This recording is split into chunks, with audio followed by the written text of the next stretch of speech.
I would like to call to order this meeting of the Hendersonville City Council. Before our meetings, we start with a silent invocation and a pledge of allegiance. So if you will please stand and join me.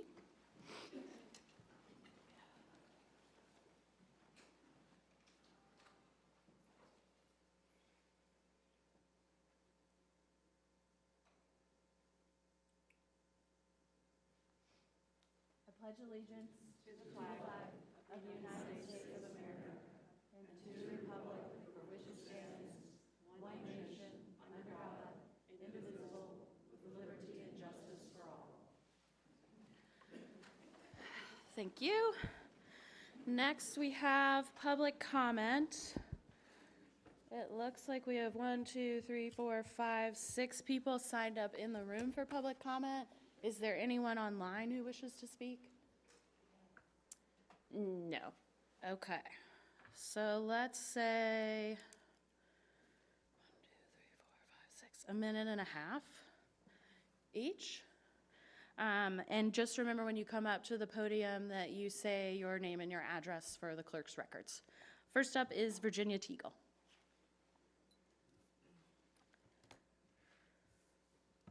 Hello, Virginia Teagle, city resident. First, I want to tell you that I do support the conditional rezoning for the Felicia Reeves home and support women veterans. Second, I very much appreciate you honoring Crystal Cawley's memory and contribution to the Brooklyn Bird Sanctuary. Dear City Council members, I sent you this email earlier, but I felt it important to be here in person because I want to be on the public record. First, I want to thank you for your time and diligence in serving the community of Hendersonville. We can only guess the untold hours you spend studying issues, attending other meetings relative to citywide business, and addressing citizen concerns.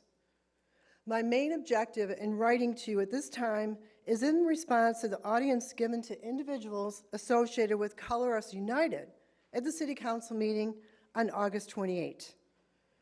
Regardless of the topic, these individuals have monopolized your time and energy, which could have been better spent addressing the concerns of residents of Hendersonville. I'm dismayed and disappointed that these individuals who are not city taxpayers were given a platform to present biased and erroneous information, which now resides on the city website through the video of the meeting. I want to be very clear that these individuals do not represent my values and desires for city policy and programs. As a city resident and taxpayer, I fully support the City of Hendersonville's Diversity, Equity, and Inclusion process and the Diversity and Inclusion Advisory Committee. Thank you. Thank you. Mr. Meek. Thank you. Minute and a half will not be enough. I will try to be brief. I'm here before City Council to talk about transportation. Recently, Raleigh had a charter train to service their community to take customers to the U.S. Open Golf Tournament, and it was very successful. About 2,500 people took advantage of the service. I would like for my City Council to consider contacting Raleigh, the governor and the Secretary of Transportation, and try to arrange a charter passenger train service for next year's Apple Fest, something from Raleigh to Hendersonville. I think we can beat 2,500 people, to be honest, over 4 days. So with that said, I have a little brochure and information I can leave behind with further information. Thank you. Thank you, Mr. Meek. Leslie Carey.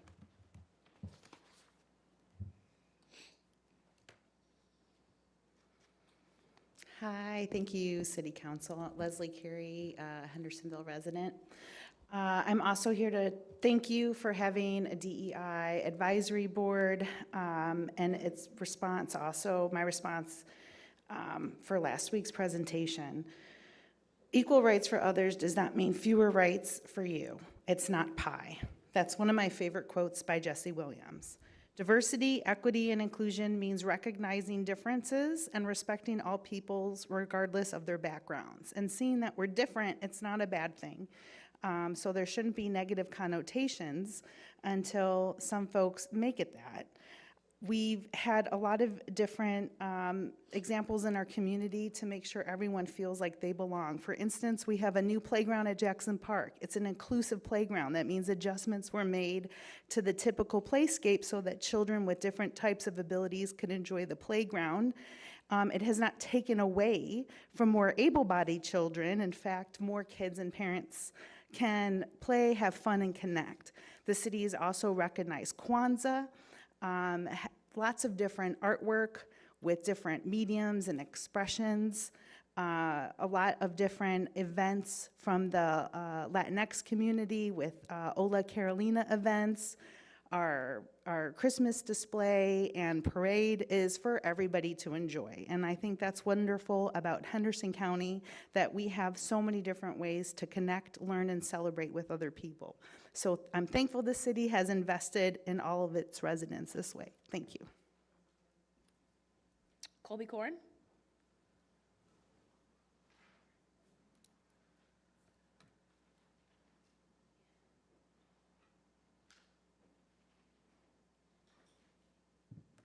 Colby Corns, Cider Mill Drive.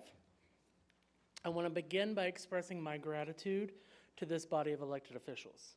You are a breath of fresh air in a polarized and divided world.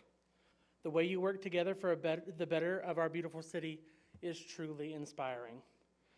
At your previous meeting, as stated, a presentation was made in regards to the purported dangers and downsides to DEI and DI initiatives. I left the meeting with my mind racing and attempting to determine how we as members of the city should respond. I am a strong believer in inclusivity. As a registered Republican, this can often leave people within my own party dismayed. When they see the word inclusive or hear me use it in conversation, I've been referred to as a radical leftist or a liberal. Let's be clear. No political party holds a monopoly on the word inclusive. Councilmember Lawrence said it best at the previous meeting. Diversity is a mix, and it's about making the mix work. Being an inclusive community doesn't mean prioritizing one group over another or giving preferential treatment. It's about ensuring that every member of our community has a fair shot at success, regardless of where they start. As an educator, I teach my students that they're all capable of achieving great things, and their future isn't limited by their present circumstances. I believe that with determination and support, they can overcome any obstacle and reach their goals. In the end, inclusivity is about creating an environment where everyone has the opportunity to thrive. It's about recognizing the value in our differences and working together to make sure our community is a place where everyone can succeed.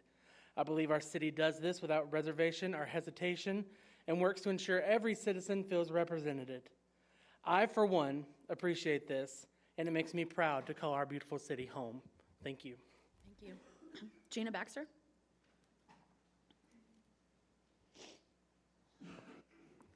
Gina Baxter, 606 Hebron Road. I'm really echoing a lot of what folks have said.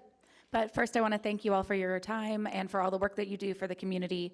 And I want to thank you specifically today for the efforts that you've put into DEI and the scope of work that you have put into ensuring that we are able to access more people at the table. This has led to city meetings and listening sessions being held in places that are more accessible to everybody, to truly meeting people where they're at, sometimes literally. And we know that that goes a long way in creating a community that is stable and supportive and can stand the test of time generationally. So while the presentation that we saw last week was a voice that deserved to be heard, it's important that we hear diverse and different ideas and opinions. It was wholly unrepresentative of the community of Hendersonville and the work toward DEI that city leadership and staff and community have been doing for the past several years. So I want to give my unequivocal support for DEI work that y'all have done and continue to do, and to thank you for doing that hard work. Lynn Williams.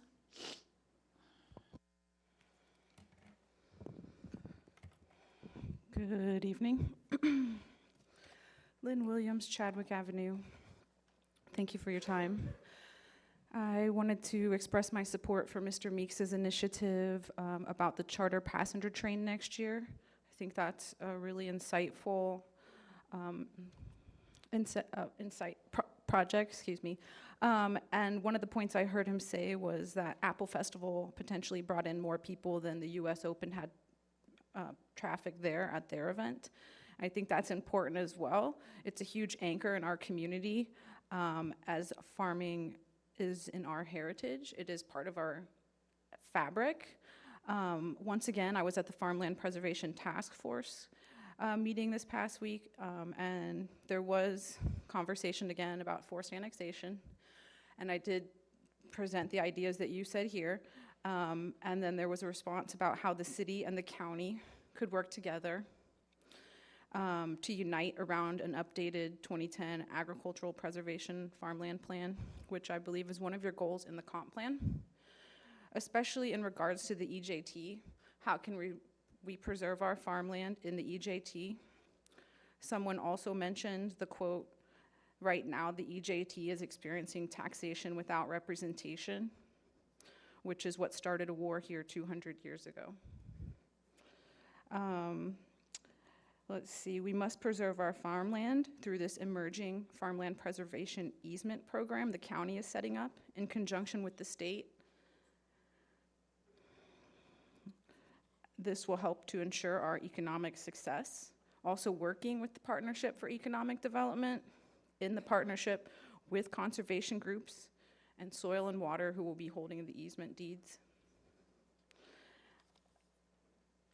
I wanted to also, I'm sorry, I don't know how much time I have because it's not.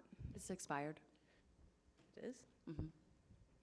Okay, well then I'll finish it up. I just wanted to say, please save Berkeley Park Forest. The city has the first right of refusal, and I ask you to please protect our historic park and prevent this park-like setting from being destroyed. And lastly, we once again, in the passing of Elijah Timmons III's recent birthday, the people in the community continue to plead for justice, for the family, for the mother, and for Elijah. Thank you. Thank you. Okay, we had two Could we comments. address one thing? I believe you were talking about the ETJ, and I think the statement was taxation without representation. People in the ETJ don't get taxed by the city. I just want to make sure that's understood. There is no taxation to anyone in the ETJ. Okay? That's what I said. Okay. We had two comments that were submitted online. One is from Mr. Rial Fitch, 704 Hobcobbluff Drive, Mount Pleasant. And he said, I have been a visitor to Hendersonville NC for many years, starting in 1959. My wife and I love your town. We often comment that if we ever moved, the only other place we could live would be Hendersonville. I was very disappointed to see that y'all are now charging for handicap parking. I do understand the need to increase revenue, but I wish this increase was not on the backs of handicapped persons. Thank you for your time. The second comment was from Jay Carey, 232 Leland Circle, Hendersonville. And he said, my comment is in response to the Color Us United presentation. Mr. Zhu said that white men feel discriminated against because of DEI. As a straight white male and resident of Hendersonville, I could assure you that he does not speak for me or most of the other white men I know. In fact, what I love about living in Hendersonville is the variety of events and activities that are available for everyone to enjoy. I don't feel excluded because everything doesn't revolve around my interests. Thank you for using my tax dollars to hire a qualified consultant. Okay. Next up is consideration of our agenda. Is there anything that anybody would like to add or remove to the agenda? Another submitted comment? I have a couple comments about First Avenue, but I don't have any others.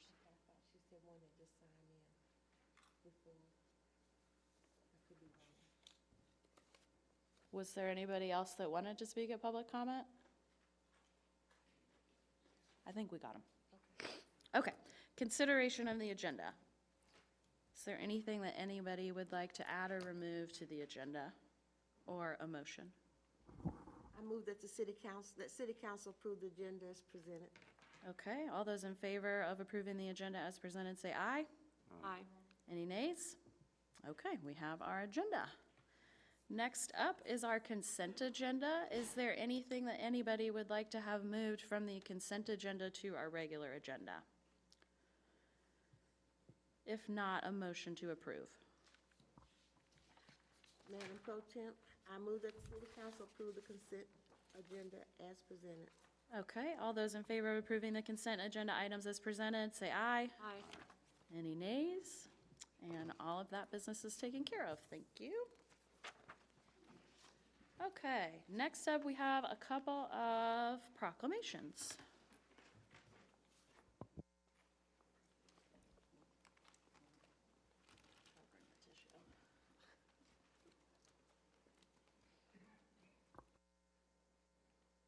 Okay, first up is National Recovery Month. Is there anyone here to accept this? Come on up. Are you Jody or Juliana? Jody. Nice to meet you, Jody, if you want to come and stand over here. Okay. Whereas, according to Kaiser Family Foundation, 2/3 of Americans report their lives have been impacted by substance use disorders and addiction, regardless of race, gender, age, or socioeconomic status. And whereas Henderson County Emergency Medical Services received more than 500 calls in 2023 for suspected overdose, with the opioid crisis transitioning to a polysubstance crisis in Henderson County. And whereas substance use disorders are preventable and treatable conditions, recovery is a process that transforms individuals and the communities in which they live by creating hope, health, and a sense of purpose.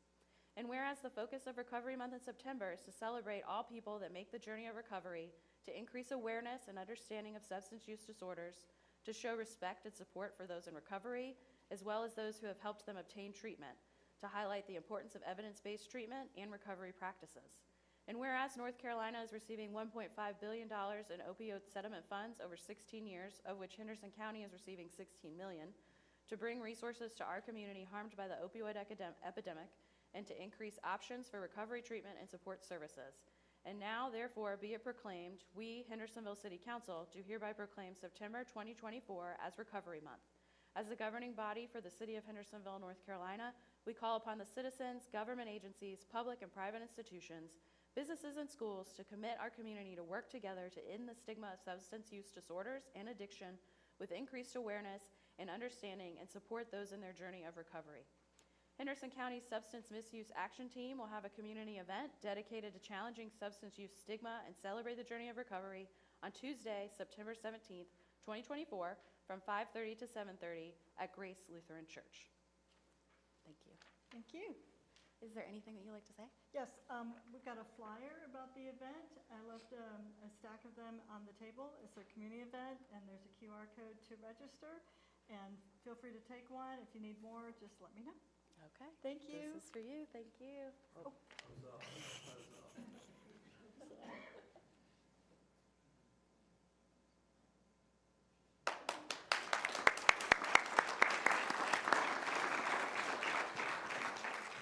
Okay, and next up is National Suicide Prevention Month. Who's here to accept this one?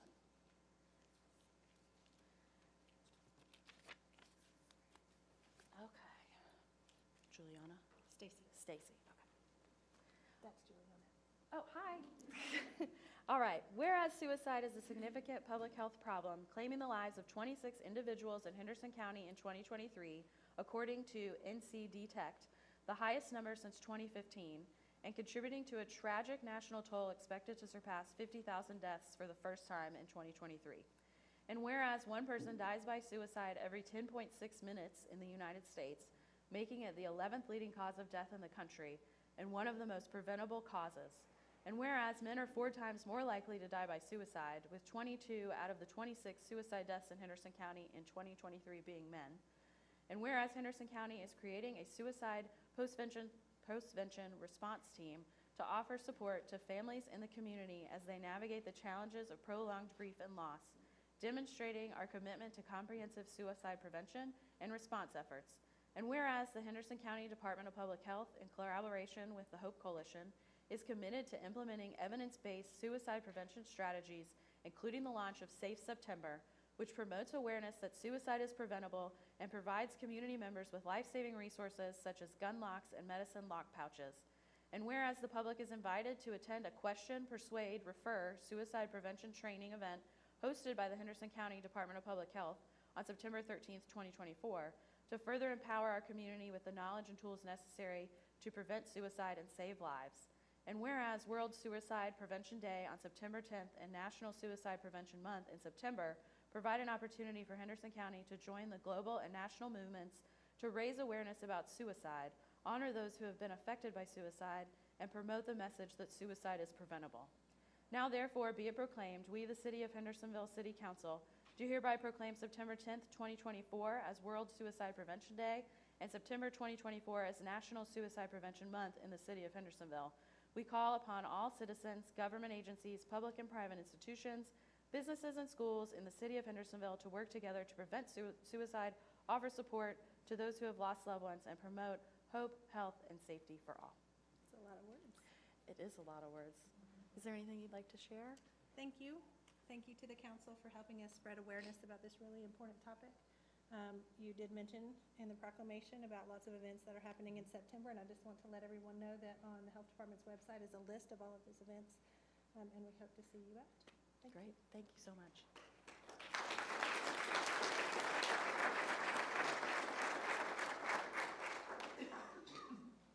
Thank you.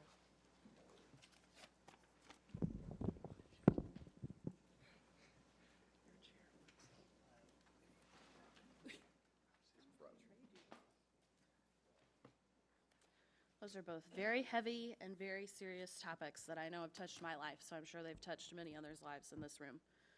Okay, next up we have Above the Mud Greenway Feasibility Study Presentation and Adoption.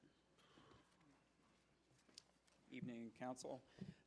I am here to introduce TPD, the Christies, Christy Carter and Christy Stout from TPD, who will give a brief presentation on the Above the Mud feasibility study. So this was a DOT-funded, NCDOT-funded grant to pay for a feasibility study that we can hopefully turn into a project at some point and be able to apply for some funding, not unlike some of the recent funding that we've gotten to pay for some other projects like the recent AARP Sharer project, as well as the pedestrian plan, which was also grant funded. So with that, I'll turn it over to Christies. Thank you.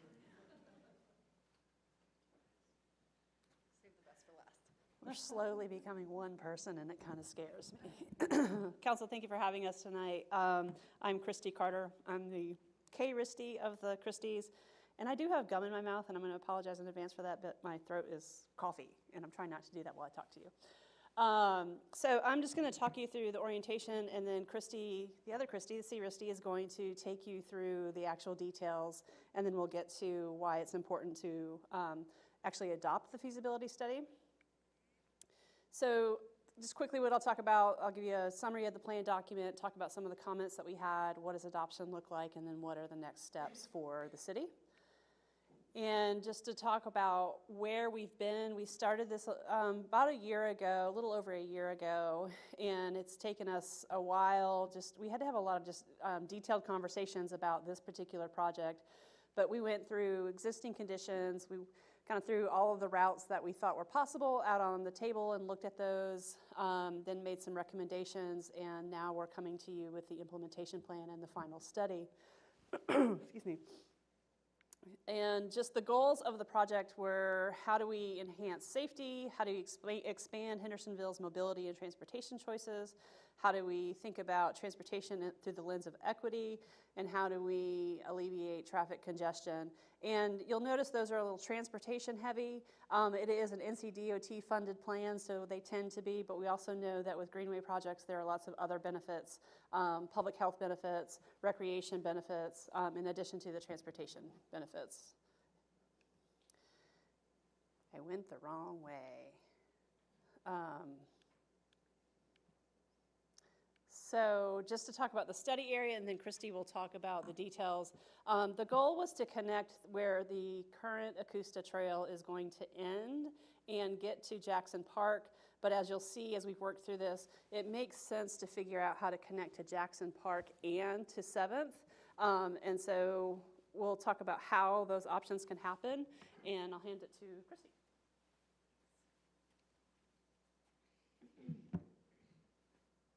All right, let me make sure I know how to use this. Thanks again for having us. So I'm just going to go through a little bit about the actual alignments for potential greenway extension in that study area that Christy just showed us. And as we dug into this, we spent a lot of time in the field with staff, looking at different opportunities and constraints. And what became very evident early was that the rail lines in this area themselves are one of the biggest opportunities, but also a large constraint, along with the Mud Creek. So what this graphic shows here is we just tried to simplify what's happening with the rail lines. The southernmost purple line there is the extent of the Coosta Trail and the purchase that was done for that extension, and it goes just past King Street. And then from there up to, there's an red section, we're calling it the Coosta Line. So that's basically the old Coosta Line, the remaining section that you might quote unquote say is active, but it's largely being used to store rail cars, which the one that comes right along City Hall here and ends right above 4th Avenue. And where it connects into is what we're calling the Zirconia Line. So it's Watco-owned, Blue Ridge Southern, there are a lot of names for it. So just to simplify it, we're calling that the Zirconia Line. And that is active, but largely just for storing vehicles south of town. So what we did is we started looking at the potential for extending the Coosta Trail on alignment if the rail line would allow for that. So there would be one potential discussion with the railroad might come out with, they will allow a rail conversion to trail. So it would be similar to what you're seeing happen right now in construction where the rail lines are picked up, it's converted to a trail. We also looked at what if they allowed us to do a trail adjacent to the rail line. They want to keep the rail line in that condition, but could we build it next to it? Or if they come back and say, no, you can't be in our right of way at all. So we started looking at outcomes that way, and that led us to a couple different alternatives. And we also had the opportunity, we don't have a great graphic for this, but I am going to point this out. So right here, the city green space that's in the center of the highlight is part of a great initiative that the city's taken on to restore the floodplain. And since that is city property, there's an opportunity to integrate a trail crossing over Mud Creek and integrate into that green space. And then there's a sewer line extension coming up along the south edge of the creek and an expansion of that project, which would be additional floodplain restoration. So that posed a really great opportunity to do an off-trail or off-rail line alternative connection into Jackson Park. So we looked at all that. We reviewed all the existing conditions. We looked at any possible way we could get a greenway through. And we combined all those little segments into several alternatives. And then we took those through the community engagement. We scored them as far as the benefits to the community and then developed an implementation plan. And what you see on the right are some graphics that we developed along the way. We boiled all of the analysis we did down to two alternatives. Alternative A was if it could be converted to a rail to trail on the existing Coosta line all the way up to 4th and then go rail next to the trail up to 7th. And so that image on the top there for alternative A is showing where the Zirconia line would remain active, but it would be a trail next to the rail. And then alternative B was crossing Mud Creek, going through the city's floodplain restoration projects, and then under the old railroad trestle there, the trestle you see in the background is part of that active Zirconia line. And as soon as you get down through that, you're into Jackson Park. So those are the two general alignments. We also went through an evaluation scoring process. You can see we scored both alternatives and they scored very similarly. In some communities, you'll find one rises to the top. But in this instance, the things that we're comparing, they both have very strong benefits. And so I'll just summarize briefly. We look at the directness of connection. So does it connect what you want it to? The Jackson Park, the greenways to 7th Avenue, connecting into the Coosta Trail, connecting to the historic district. We look at the ability to acquire environmental permits. So you'll see alternative B is ranked lower because it goes through a lot of floodway. There's crossing a creek, so there's some more challenges to getting those permits. The quality of user experience, is it a nice experience for a trail? The ability to acquire right-of-way, and you'll see there, alternative A ranked a lot lower because we don't know if WACO will allow for that purchase. Secondary benefits, those are things like economic growth, additional transportation connections, redevelopment. I would say, there's a number of things that go with that. And then separation from motor vehicle conflicts, they're both about the same. They didn't have a lot of major intersections or roadway crossings to worry about. The ability to construct it, is it constructible? Is it feasible? And how does it align with community goals? Is it cost effective? So once we got to the end of this, we did a cost estimate for both. And the alternative B was more cost effective than A. And then potential for funding. So we also look at who could fund these. Would you get grants for these? And they both rank really high because there are a lot of good benefits with both of them. And we have a whole section in the plan that outlines a funding approach and what are some of those sources and what are some of the benefits of the project that would help persuade grant funders to invest in your community. And then the potential for timely implementation. Alternative B scored higher because you don't have to deal with the rail line. And we all know that dealing with a railroad can be slow. So we recommended both be advanced because even if you all of a sudden get the green light, you can do alternative B now. Alternative A may become feasible later with the rail line, and it serves a different connection. They both have similar benefits, but A would connect more to the county courthouse, to City Hall, to 7th Avenue, and it's a little more direct. So they really could both serve a great transportation connection and different user. One would be maybe more recreation and the other more transportation. And just to show you on a map, alternative A, you can see the green there is the Acosta Trail ending at South King, South Main. And the orange line, it's just a little hard to see here, is the alignment on the Acosta line. And then it converts over to a rail with trail up to 7th.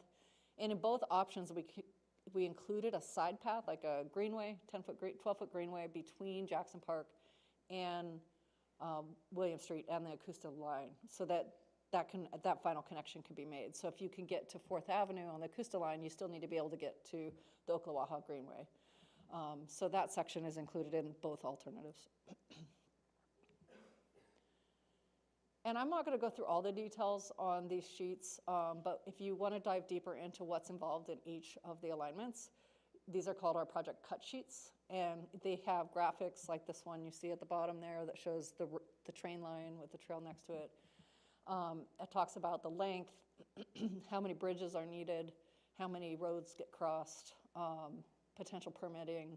So it's a lot of the information that would be needed to fund and take this project to the next step. And there's a cost, which is the big item on this page. So alternative A was assuming a purchase for the rail line was $5.6 million.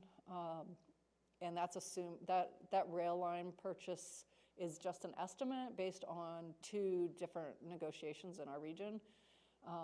So that, depending on those conversations, that number could vary. And then alternative B, you can see here, right down where the Acosta Trail comes in, the green line at the bottom of the screen, jumps over the creek. And there's a parcel there, that first section, that the city was thoughtful enough to reach out to NCDOT. And it sounds like there's a land swap that might happen where that parcel will be given to the city so that trail connection can be made. So just thinking ahead, and doing things now has made that more feasible to make this connection. So that would require Mud Creek Crossing, which has some permitting issues because the floodway there is challenging to get across, and we don't want to undo the improvements with the floodplain restoration project. So that needs to be integrated with that project. And then it would run just along the south side of the creek there, a really nice environment for a trail, very recreational, very in nature compared to the other route. And then it would connect through the dog park there and along the ditch. There's a Johnson's Ditch and an access road that runs there from the dog park out to 4th Avenue. And again, that one we also included the connection from the Ocklawaha Greenway over to the Acosta line, just knowing that if you can get to that point, you want to be able to get downtown. And there's The connection up to 7th is in both as well, but we costed that out separately, because if that becomes infeasible and the rail line's not open to that, and you have to pull that out, you'll know what your cost is if you remove that. And this, again, is some of those details, the project cut sheet. This one is $6.3 million. And the right-of-way costs on these are, just know there's a lot of exceptions in these. You know, when you're doing preliminary planning cost estimate, it's based on high-level data. And so most of these will need to go to a detailed, maybe preliminary design stage where you get land survey, look deeper at your right-of-way needs and how much it will cost to purchase those pieces of land to finalize that number. But they should give you an idea. And there's a contingency in there that bumps up the number to make sure if you go for funding, it's enough. What else on this one? The image at the bottom there shows the cross-section between Jackson Park and William Street. So it would require some right-of-way and so that a side path could be built on the south side of the road. That is, I'll point it out on the map if that helps. So let me see if this thing works. Okay, so right from the Ocklawaha Greenway, we would likely cross on the north side of 4th Avenue because of the floodway permitting. It'd be easier to get a bridge there. And it would be on the north side of 4th, but then cross over between, I forget the stop there, Harris Street, all the way over to the Augusta line. It would be on the south side near the lumber yard and all that out here. So there would be some widening on the south side.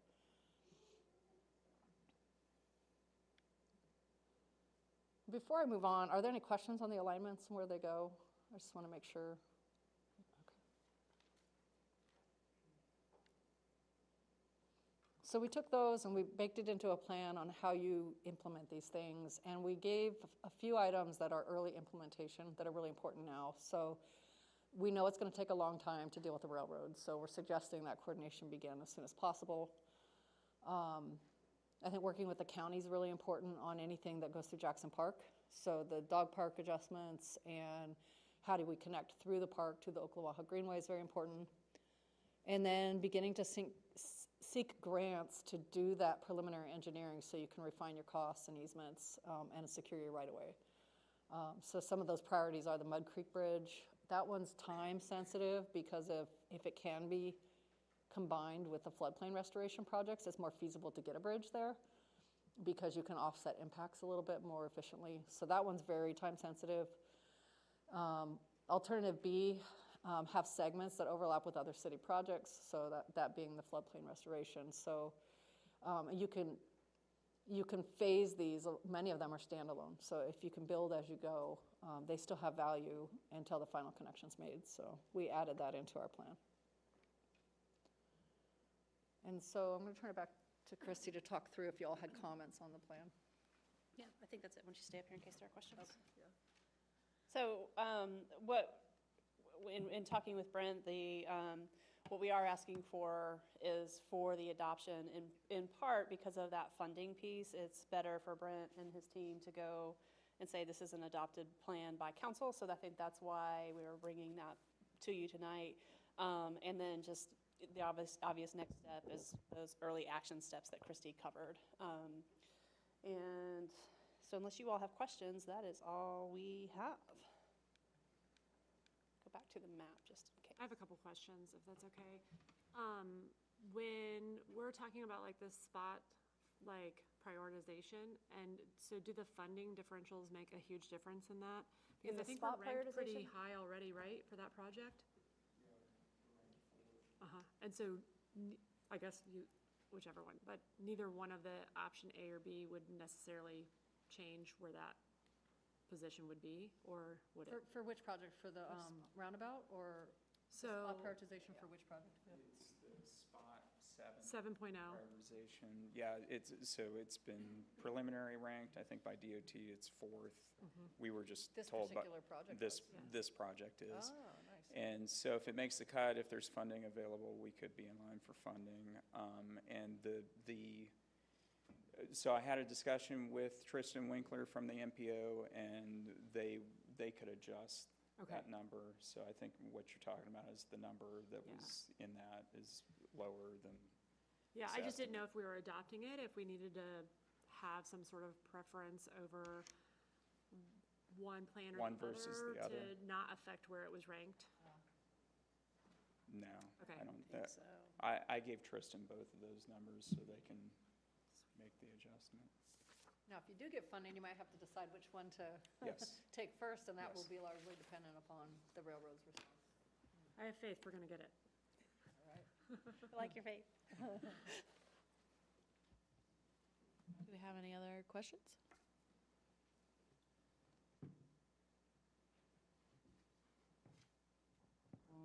Do you want to say something?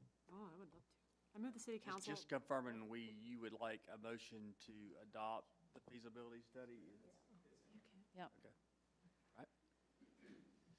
Hit it. I move the city council adopt the resolution by the city of Hendersonville City Council to adopt the Above the Mud Greenway feasibility study as presented. Okay, all those in favor of adopting the resolution to adopt the Above the Mud Greenway feasibility study, say aye. Aye. Any nays?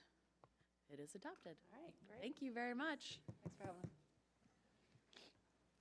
Okay, next up, we are going into our public hearings. Mayor Pro Tem, if I may ask for one point of grace here. I'm Sure. gonna ask the police chief to come and introduce our new, We didn't put it on the agenda, did we?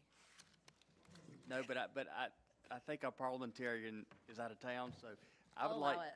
We allow, the board allow just a quick introduction in the essence of time and motherhood, so.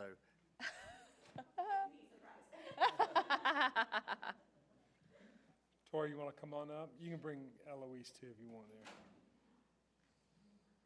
So, good evening, Madam Mayor tonight and council. I'm Blair Mahan, the police chief. It is my great pleasure to introduce Tori Doyle, standing to my left here. This one, not this this, one. not the unicorn. But Tori is our new police social worker, and she comes to us from Western Carolina. She's a graduate student in her second year. She is technically our intern she's gonna build our program for us. And so we've been talking her up around the city. She's already a rock star. Everybody wants to meet her. So no pressure, Tori, but we're very excited to have her here. This is, I think, really gonna be a great resource for our agency to be able to fill some of the gaps that we currently have in the way that we are able to respond. So I'll let Tori just introduce herself, tell you a little bit about her, and it's just great for everybody to get to meet her, and so, all yours. That's me. Hi. Tori, this is my daughter Eloise. So as you said, I'm finishing my master's in social work. Yes. You do it? Okay. Can you say hello? No. So I'm finishing my master's in social work at WCU. My background in social work is actually either in nonprofit marketing or specifically work with survivors of domestic violence, sex trafficking, and IPV.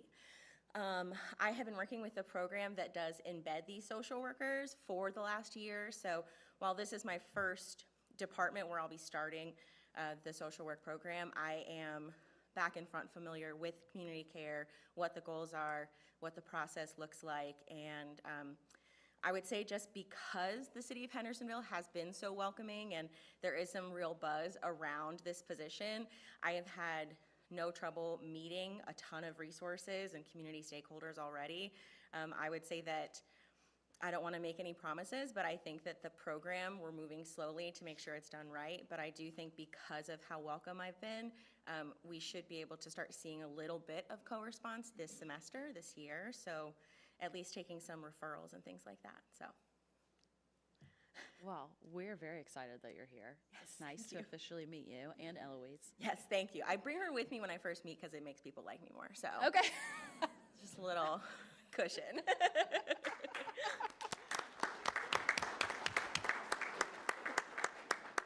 Thank you, Tori. Council, do y'all have any questions about the program or how we're intending on building it, or?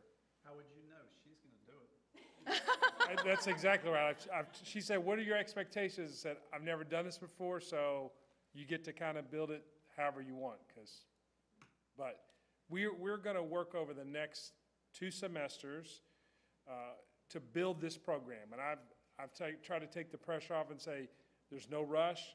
I want to build it right. I want it to last for many, many years beyond either one of us. And so we are hopeful that when this is done, this can become a full-time position. And of course, we would love for that to be Tori, but she will definitely be a great resource to the officers. So, Thank you. okay. Thank you. Thank you, Tori. Thank you for having me. Thanks. Okay, I totally forgot that we had said we were gonna do that. Now we're gonna do public hearings. First up, First Avenue Villas. Yes, Mayor Pro Tem, good to see you. Members of City Council, good to be with you this evening. I'll take a PowerPoint, thank you. So yes, we have an application for a multifamily development project on First Avenue, just one parcel removed to the west from the corner of First Avenue and Washington Street. It is for 16 units and 3-story building on 0.57 acres. It is within the downtown character district from our comprehensive plan, and we'll get into a little bit more of that in just a few minutes. There was a neighborhood compatibility meeting held back in June. The topics that came up were primarily around affordability, and then, related to that, gentrification, displacement of residents, and property taxes. Those all relate to affordability. There were questions and concerns about parking and the impacts of parking potentially spilling out onto the street, and the compatibility of the building and the site development itself. Taking a look at the site, upper left photo is from First Avenue, looking really down the heart of the site. You can see, a line of trees on the left that's on essentially the edge of the property, eastern edge of the property, and then some trees that are in the center of the site that are proposed to be removed. The upper right photo is standing from the current access to the site, looking at First Avenue at the First Church of the Nazarene to the north. The bottom left photo is looking at that border line of trees that I mentioned, and the bottom right is looking to the west at the neighboring property. There was some confusion at Planning Board. This is the side of the house, so this is standing kind of in the center of the site, looking directly west at the side of the neighboring single-family home. That is not the front of the home. Continuing with some photos here, just to give an idea of some other multifamily types of products that are within this general west side neighborhood. These are just some sample photos of how multifamily is kind of intermixed within this neighborhood currently. This property, you may recall, was rezoned within the last couple of years. I'm sorry, a couple of other larger scale multifamily also within this same area. Everyone's familiar with these buildings. As I mentioned, this property was rezoned a few years ago for a total of 11 units with 2 quadplexes and 3 garage apartments. And that's the CMU CZD that's currently on this site. That's the zoning and the site-specific approval that's tied to the site right now. So someone could, in theory, construct something similar to what is shown in that rendering there with the rights that are associated with the zoning currently. So taking a look at the site plan, this is an amended site plan. It depicts the 16-unit multifamily development. This comes out to a density of 28 units per acre.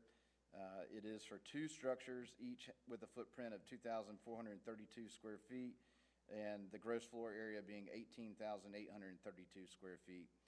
The max height of the building is 38 and a half feet at the ridge line.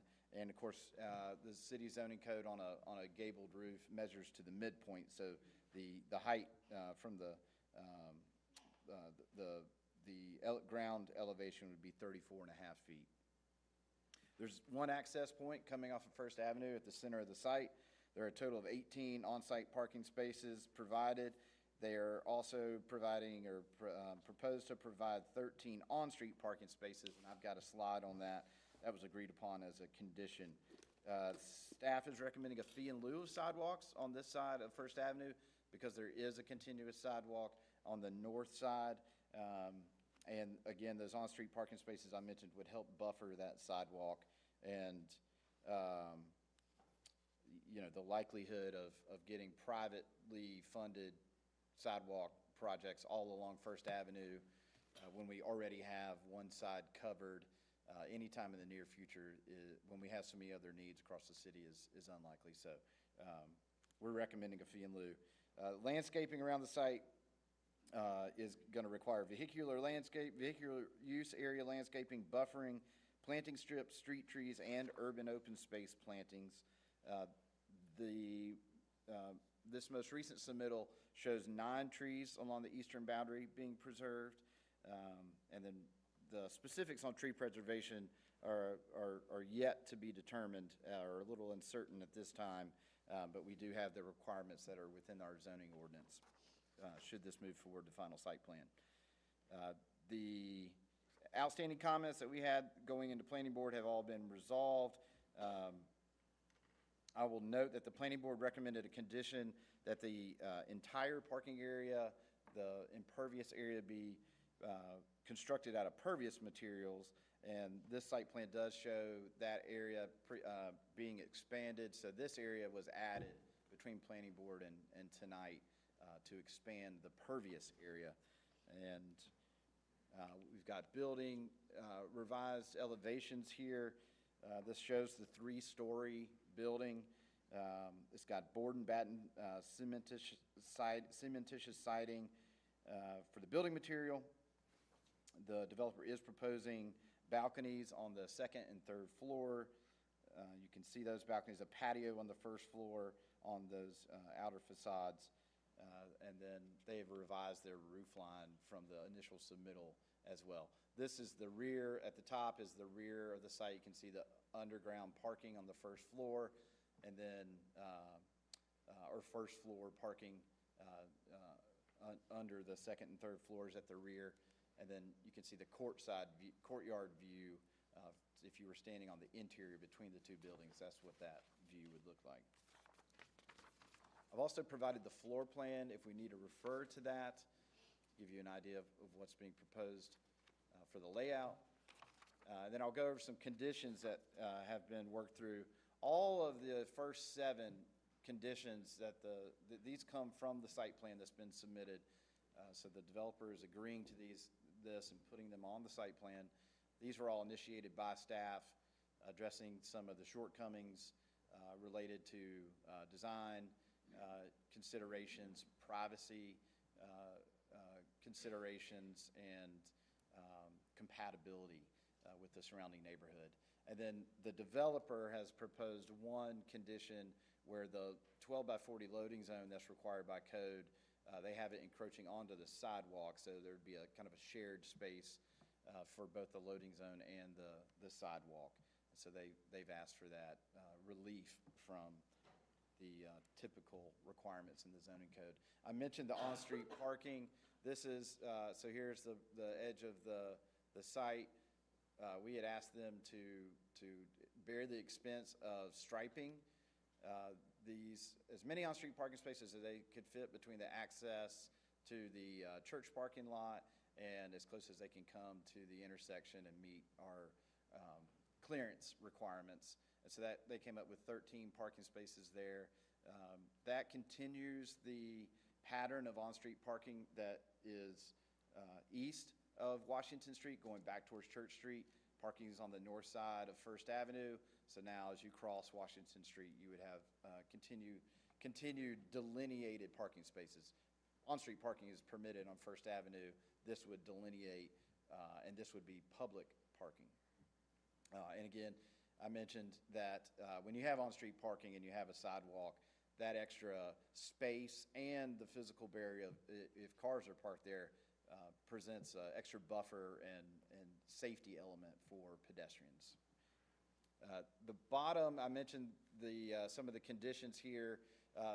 one of the conditions that came up at Planning Board was about the privacy for the west side of the project. The east side has a existing vegetation that's going to serve as a buffer. I mentioned the 9 trees that are proposed to be preserved. The west side does not have that existing vegetation, so the developer is proposing on at least the 3rd floor balcony, need clarity on whether it would be the 2nd floor and the 3rd floor balconies, to have these planter boxes that would provide some screening. And in addition to that, they are proposing to cluster trees in this buffer that, as they mature, will help provide some additional screening on that side. And so this gives us a view of the landscaping plan as well. So moving into our evaluation of the 6 criteria we consider for a rezoning. The first, we're taking a look at the future land use map.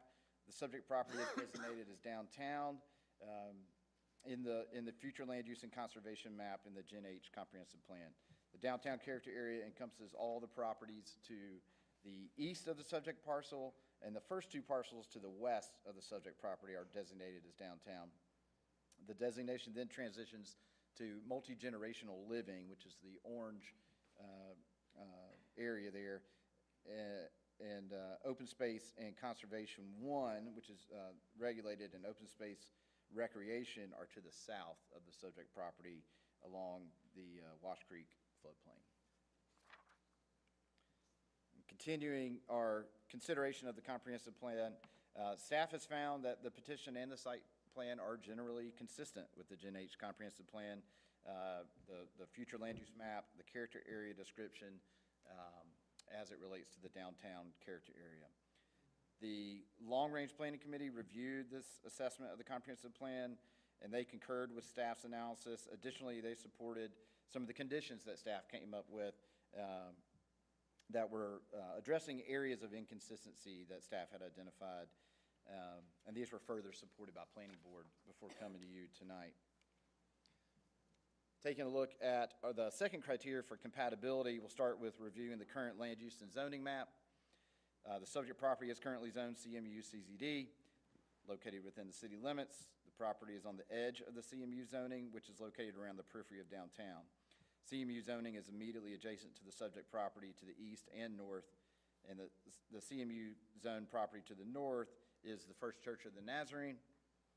The property to the east is a historic single-family home constructed circa 1882. A small portion of the lot at the very southeast corner is shared by another historic single-family home constructed in 1902. And the adjacent parcels to the immediate south and west are zoned R6. The R6 property to the west is a single-family structure built in 1910, and the R6 property to the south is a multifamily property featuring 5 residential units. Staff finds that the general location of the project and its proximity to a mix of land uses is compatible with the city's overall growth strategies. Early in the process, areas of inconsistencies with the site plan arose when considering the compatibility of the design of the project through the lens of the goals, the guiding principles and design standards that are found in Chapter 4 and Chapter 5 of the Gen H plan. These inconsistencies have been addressed by the conditions that were covered, that were proposed by staff and outlined earlier in the presentation. Due to the subject property being located within the study area for the downtown master plan, which is the Chapter 5 of the comp plan, staff utilized the design guidelines from that chapter to further evaluate the compatibility of the proposal. And as mentioned, the shortcomings with the design have been addressed through those agreed upon conditions and the revisions to the building design and the site plan. For change conditions, staff finds that the change conditions relate to the construction of the nearby Yakusta Trail, which supports increased density in areas in close walkable proximity to this off-street trail. For public interest, staff finds that the provisions of additional higher density housing facilitates the provision of needed housing stock. For public facilities, staff finds that the proposed development would efficiently utilize existing services and infrastructure. Staff would highlight that the existing interconnected street grid, pedestrian facilities, and nearby off-street trails combine to create opportunities to disperse automobile traffic and reduce vehicular trips. For the effect on natural environment, while there are some trees proposed for removal and an overall reduction in impervious area, the proposal does attempt to preserve some mature trees and shrubs and proposes to utilize pervious pavers to reduce the overall use of impervious material. Planning Board, at their meeting on August 8th, voted unanimously to recommend approval of the project with the conditions that have been presented by staff. They put forward the comprehensive plan consistency statement shown on the screen, along with this list of rationale for approval. And staff has also provided a draft rationale for denial, and I will open it up for any questions. Do we have any questions for Mr. Manley? No. Does the developer have a presentation? Brandy, do you mind pulling that presentation back up? Same one. Brian? Yeah. Your renderings are to the right? And if you Tamara will do that. Yeah, Right. okay. Yeah. Do you need anything pulled up? No, I do not. I'm just going to introduce everybody and then let Tamara do her magic. Good afternoon or good evening, Mayor Pro Tem and council members. Brian Golden, attorney with the Van Winkle Law Firm here in the city of Hendersonville. What I will say, we have the developer here, Rafiq Sharania, ARY Development, LLC, and the architect, Tamara Peacock and Sarah McCormick. They're both here. She will go through, Ms. Peacock will go through some of the changes that we would make or that we have made. And what I will say is I love this public participation process. And why is that? Because you go with this great idea of what you really want to see. You go to the neighborhood compatibility meeting, you get some comments, you make adjustments. We did that. We brought it before the planning board. And what Mr. Manley didn't say is the first time we went to the planning board, I think they voted unanimously to deny, to have an unfavorable recommendation. And they gave us a list of considerations of what we would need to do to be more appropriate with it. One of those was, instead of in the backs of the building having 4 stories, we reduce it to 3. There were some issues about fully functioning balconies. So all of those ideas that we got from that initial planning board meeting, we went back, the architects redesigned the building, came up with a new plan, expanded that pervious surface in the middle. We bring it back to the planning board meeting. Now, albeit one comprehensive plan the first time, the new Gen H comprehensive plan the second time. And so we really hit home on how it complies with the new Gen H comprehensive plan in that downtown district. And I think it's appropriate that the traffic engineers were here talking about the Acoustic Trail and the idea of connectivity. Because one of the main aspects of your new Gen H plan is to have denser developments closer to downtown and closer to proximity to recreation, but also to libraries, to social outlets, to retail. And this is less than a half mile from the Acoustic Trail, which, as the council just adopted tonight, if that plan in the Greenway gets approved and funded and built, these individuals will be able to jump on the Acoustic Greenway and take it to Jackson Park, take it to downtown, take it to Brevard if they wanted to ride their bikes that far. And so the idea of this dense development in downtown where there is already built infrastructure is important because I think that accomplishes a significant number of the goals that the Gen H plan has set forth. And I think the Gen H plan is a wonderful plan for moving this beautiful community forward. Nobody's going to think this is perfect in every sense. So there are some inconsistencies that we have. One of the inconsistencies that we have is with the zoning ordinance, which says that we can't have an unreasonable intrusion into the privacy.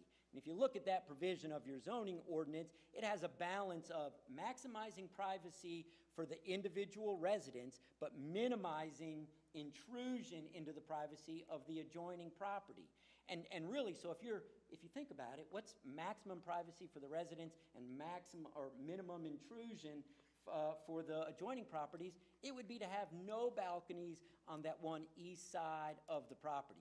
That was something that the planning board said they wanted us to have, fully functioning balconies. So we're stuck in this little jam of a place. So we came up with those movable, I guess, bamboo planter boxes to try to maximize the privacy of the residents, minimize intrusion into the privacy of the adjoining property owners, because nobody wants just a blank wall, which would satisfy that condition.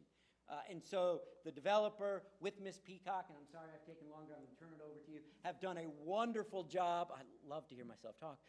They have done a wonderful job developing this project, giving consideration to all people that have put forth their comments. The 13 on-street parking, just today they negotiated an agreement with the Church of the Nazarene right across the street.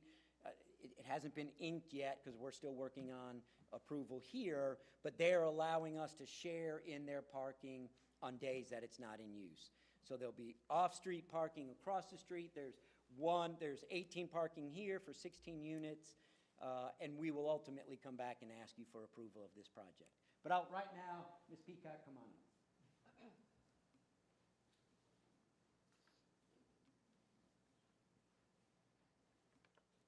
Hi there, Tamara Peacock, Peacock Architects, and with me today is Sarah McCormick, and she's the design architect.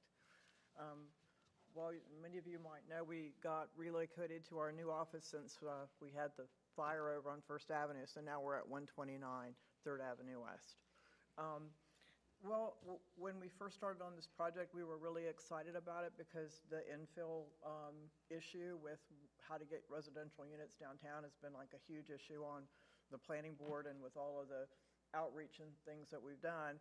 And one of the things that, well, there's two things that you always have with these type of projects is people worry about the traffic and they worry about the drainage. And so I think with the pervious pavers that we were proposing, that, you know, it kind of, you know, it has to support a fire truck, so it's going to have crushed gravel and all the other things underneath it. But I do believe it might be a trend that we may see on other projects because of the issue that we have with flooding all the time. And then this cross parking with the church, I think that's going to be something that we're going to see on many of these projects, because even though the 1 car per unit in the code, you know, exists, you know, there's many people that may be downtown that have 2 cars. I know that the study, I think, showed that less than 50% of the people that are downtown have 2 cars. So we heard a lot of what the neighborhood said, and then we came back and we redid things. The first design was more contemporary, and as Brian mentioned, it had, you know, 4 levels, and so we came back, we trimmed it down. We had to work with the fire department. The previous site plan, because a lot of people said, well, couldn't we go back to the previous site plan? It didn't really meet the turning radiuses for the fire truck. And then, you know, as you do go to these type of buildings, they need to have, the fire truck has these parts that stick from the sides, and so you need the wide lane. This lane that we showed is actually all minimums. So we had 4 different versions of the site plan that we talked about with the fire department, and this was the only one that worked. So yeah, and it was like, even when at first we thought we had it, and then we had to go back, and I know Matt ended up getting different versions of that site plan. But so we worked really hard, you know, adding the balconies, the porch, preserving as many trees as we can, you know, with the neighbor, basically over landscaping the whole other side. I mean, if you notice that landscape plan, there's not another plant that we could fit in there if we tried. So we really hope that, you know, this design is well received, and we think it's super important that we start to look at projects like this in general, for our community, that we can get a walkable, you know, neighborhood. Did I miss any of your points of things we changed? No, I was just going to say that a couple of things I heard from Matt that were questions.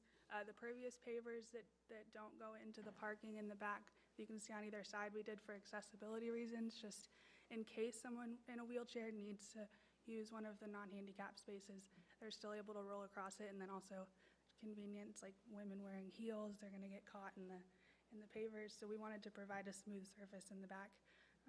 And then the green screens that you see on the balconies are on the second and the third floor, not just the third floor. And we did provide an urban space on the street like is required in the code.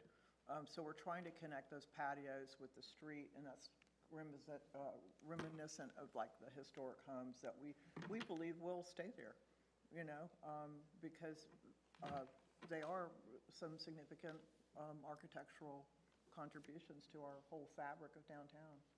So, okay, well, if you have any questions. Do we have any questions for them? I do. Ms. Peacock, that existing driveway running through the property, who owns that? The one that's, the existing driveway that's on the property, does that belong to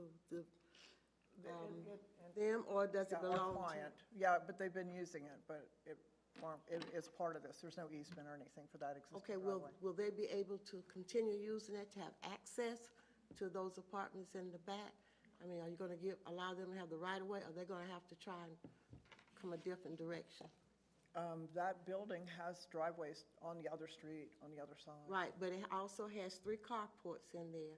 So if there's cars in there, and the individuals that live in the back apartments, they will have to park on the street and then access that way. So what I want to know, are you going to allow them to have the right of way, since they've been using the existing driveway? That won't be able to happen. Okay, and you said that there's an agreement with the church about parking, but it isn't in ink yet? No, it's not, but It's it just a verbal isn't for the agreement. required parking. We're over the required parking on the site plan as it stands. That's just as a convenience, because when the neighborhood reached out to us, they said, well, we really don't want all your people taking the street parking, you know, because the neighborhood needs the street parking. Okay. Yeah. And then the house on, I forgot the address, but it's the 2-story greenhouse. Yes. The bank, there's some trees and there's a bank there. The owner said that that's not her property, that belongs to the property that Yes. you're purchasing. Okay, will those trees be moved down there? Okay, will she have to continue So caring you're for talking that about the piece? east property line now, right? Right, by the Fox Yeah, House. so She's we're- been maintaining that bank there, which One is of the not co- her property. Yeah, one of the conditions is that for the 8-foot buffer, whatever trees are in there, we're saving those trees. Okay, you're gonna save those? Yeah.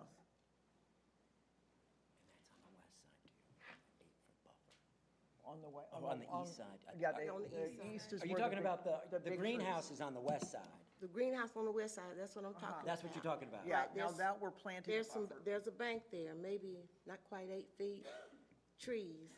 Then her driveway, she said that part, that strip she doesn't own, that belongs to you. So you haven't had it surveyed yet, right? There is a survey, I think it was in the staff report maybe, that there was Do you want to go? a survey. And on that part, what that is, from her property line, 8 feet inward to our property line, is going to be a vegetative buffer that's required under the ordinance. And so some of those trees, the existing trees that are in that 8-foot buffer area may remain. I'm not sure of the quality or the quantity of them, but if they're nice, native, established vegetative trees, they will remain. But right up there on that, so if you're looking at it, it would be on your left side, which would be the west side. There will be a newly planted vegetative buffer there that will be the responsibility of the developer to maintain, not the adjoining property owner. Okay. And you said the balcony will have those screens for privacy, right? That's on the back side, Yes, east we'll and have west, right? these planting boxes. It'll, on the second and third Second and third floor?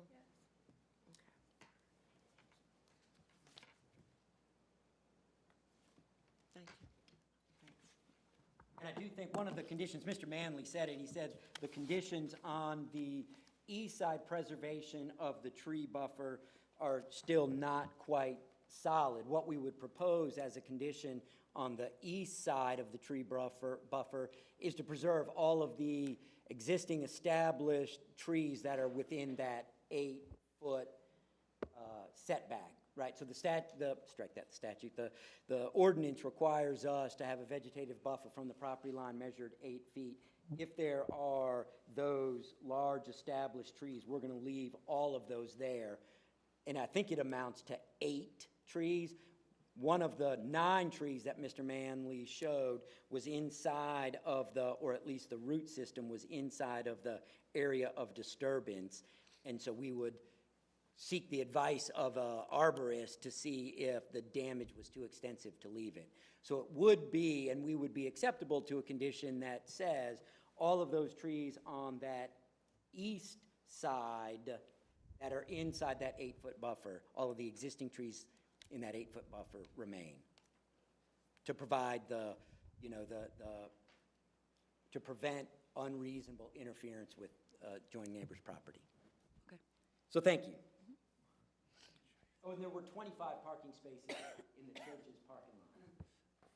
So I've asked Mr. Manley for the rest of council. So apparently on the site, Councilmember Lawrence, there was a driveway that people used just as a gentleman's agreement, or there's apparently no formal easement. It just was so for the rest of the council, and so it runs through there. But obviously that is going to be blocked because there are going to be new buildings there and The parking. And the parking. Okay. Yeah, so that's where it's currently running, you know, right down the center of the site, somewhere in this vicinity. And then what's being proposed is this parking. Sure. It would be the main obstacle for that. They'd have to lose some parking spaces to be able to create some type of cross-access easement there. I just want clarification on that driveway, because I didn't know if that was a right-of-way or if it was their property or the other individual. Yes, thank you, Councilmember. There is no recorded right-of-way or easement which would allow that continued access, but I do believe, and I haven't driven on that property, but I do believe that they would have enough access to get to their 3-car garage, I think you said, or their carport. Carport there. So if you lived in the back apartment, you would have to come off of First Avenue. You couldn't drive through. You could off of West Allen if those cars weren't there. Oh, I understand what you're saying. Yeah, yeah. But the way that this is designed and the buffer that's required to be there, it basically inhibit our ability to grant a right-of-way or easement straight through the middle of our property. But thank you for the question. Okay. Madam Clerk, has this public hearing been advertised according to general statutes? Yes, ma'am, it has. Okay, let's open this public hearing. We have a couple people that have signed up, so we'll go with them first. Mr. Fitch? Just make sure when you get up to the podium, you state your name and your address for the clerk's records. Ken Fitch, 1046 Patton Street. In your deliberations tonight, it is essential to consider the unique historic and cultural context of the distinctive area of the city where the project would be located. An anchoring historic property here is the Waldrop home at the corner of Washington and First Avenue, which has been occupied by the same family for 127 years. Tom Orr, in his historic discussions, often referenced this home that appears in one of the earliest photos of this area of the city. To the west of the historic anchoring Waldrop home on First Avenue is a historic neighborhood of distinctive historic diversity, with a variety of historic homes, includes a church that is home to one of the city's most vibrant congregations, but this is also an area of historic importance to the Black community, as a neighborhood of deep community interactions through generations. And it is on First Avenue, between the anchoring Waldrop home on the corner and another historic home on the street, that there is this small parcel with a grove of tall canopy trees that's visible from blocks away in all directions, where this proposed project would be located. This project, which was first presented for consideration in June, is a market rate condominium project with 3 stories that included at first a 4-story extension, which is now removed. But the project raised initial concern for neighborhood compatibility with its height, density, impacts on adjacent homes, and with the loss of trees that constitute buffering, and would introduce traffic at a location of previous accidents and would appear as a signal project for future gentrification of the area. When the project arrived at the planning board in July, after staff review, the design had been altered, as the project, as originally designed for the small parcel, could not accommodate fire engine access. And when the fire department speaks, we listen. This created the need for a dramatic central access driveway that we've seen on the plan. But this necessitates the relocation of the 3-story buildings closer to the adjoining properties, with intensified negative impacts that would adversely affect adjacent properties and the lives of the people who live there. And a particular concern was the potential loss of the buffering trees.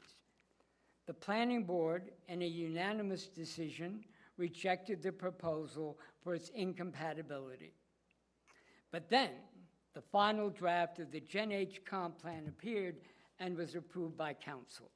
And suddenly, after 2 prep meetings, the project was back at the August planning board meeting, where we heard from the applicant's representative that with the new comp plan, this was a brave new world, and the whole governing structure of the city of Hendersonville had changed dramatically with the adoption of this new Gen H plan. And this area was now in the downtown edge area within the downtown activity zone. And now developers could maximize the use of available land and rising real estate values that would now warrant higher levels of investment for reasonable return. So now this area, with its historic buildings and a historic neighborhood, was now an activity center and opportunity for investment. The planning board was confronted with these new notions of consistency with the new Gen H plan, found themselves under pressure to approval, but they were clearly exasperated with the adverse effects on adjacent properties. And they voted approval, but with their objections taking the form of the privacy issue that they cite in their report. But for many of us, the major incompatibility on many levels remains with the location of this dense project on this small parcel in this neighborhood. And the adjacent properties and their residents, and indeed the entire neighborhood, would be adversely affected. And with all the excitement about a brave new world and the new government structure of the comp plan and the further excitement for investment, some see this clearly as an invitation for gentrification, an issue of great concern to many. However, there's actually some cautionary language in the plan that we should note. There's a statement that it reads as prioritize preservation of existing structures that contribute to community character. And the anchoring property of the Waldrop House deserves special consideration. Indeed, the Waldrop family should be honored and celebrated for their 127 years of stewardship of their historic home and not subjected to the stress they now confront.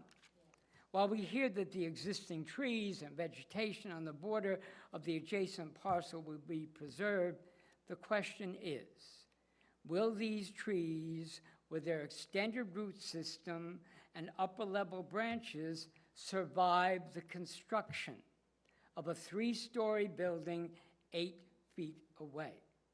A building whose existence would be overpowering when the leaves fall for the winter. The Waldrop home, with its historic character, has particular significance as the anchoring entrance property for its special neighborhood. And we must recognize this area as a neighborhood. The comp plan offers direction for policy decisions that include some of relevance here. 1, protect the historic and cultural assets and elevate them in their context. 2, respect the scale and character of existing neighborhoods. And it is these historic and cultural contexts and the scale and character of the neighborhood that are at risk. The project, with its size, height, and architecture, disrupts the neighborhood in its location and in its design, creating a dramatic split on the streetscape, and overwhelms the character of the street that has created a special fabric of community interaction that continues in various ways throughout the length of the street. The character of this quiet residential street seems much in contrast with the action profile of this project, which seems to be all about going to town, while for the neighborhood residents, in their existing cultural context, is about finding their place on the porch or in the yard as a special place that is a respite from the stress of illness, disability, lack of mobility, or the revved up pressures of life, just as it has been for their ancestors. Yet small pleasures and small moments in a neighborhood, perhaps, but they are essential to one's personal quality of life. The mission statement of the city states its mission that all citizens should have a high quality of life. Some of these rezonings abridge, disrupt, or diminish that high quality of life for adjacent residents. Tonight, there's an opportunity to avoid that situation for the residents of this very special neighborhood. Thank you. Thank you. Mr. Ed King?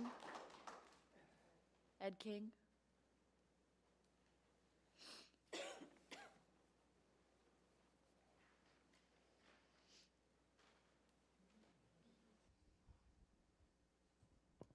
Edward Lindsay King, 105 Fleming Street, as well as we own 3 other properties in downtown Hendersonville.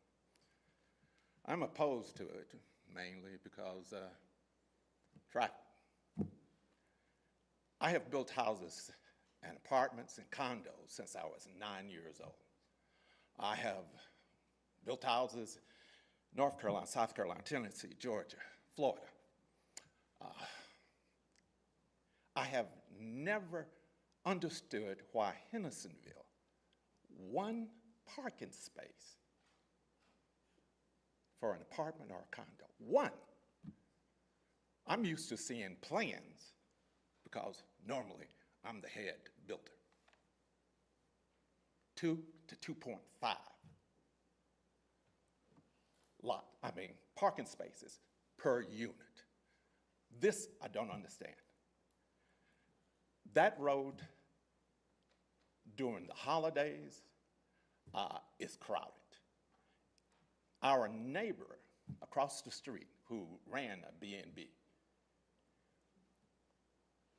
had to move the cars off of the street because of the traffic.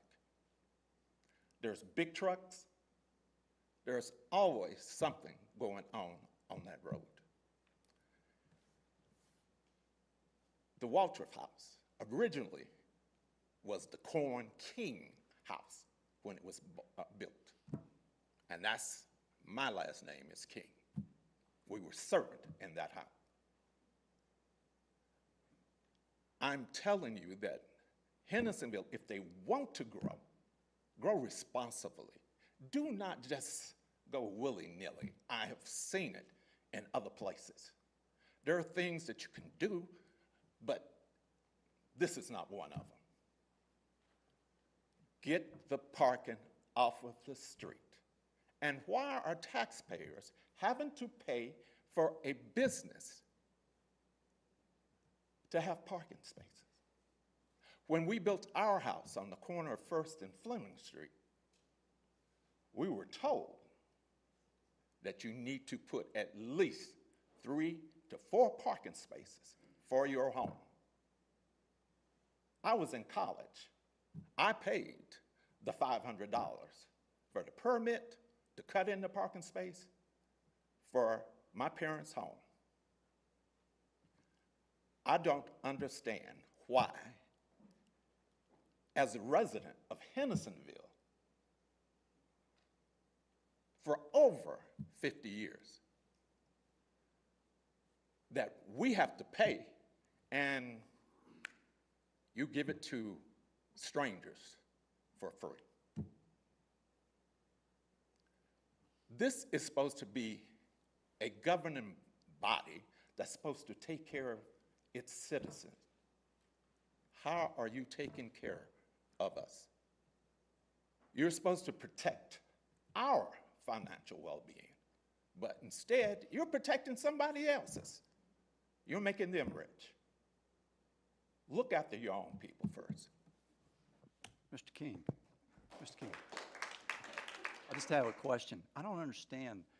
You said you had to pay for parking. I don't understand that. We had to pay to have the driveway cut in, that concrete pad, The the curb or curbing something cut and in? everything. Yes, that was $500.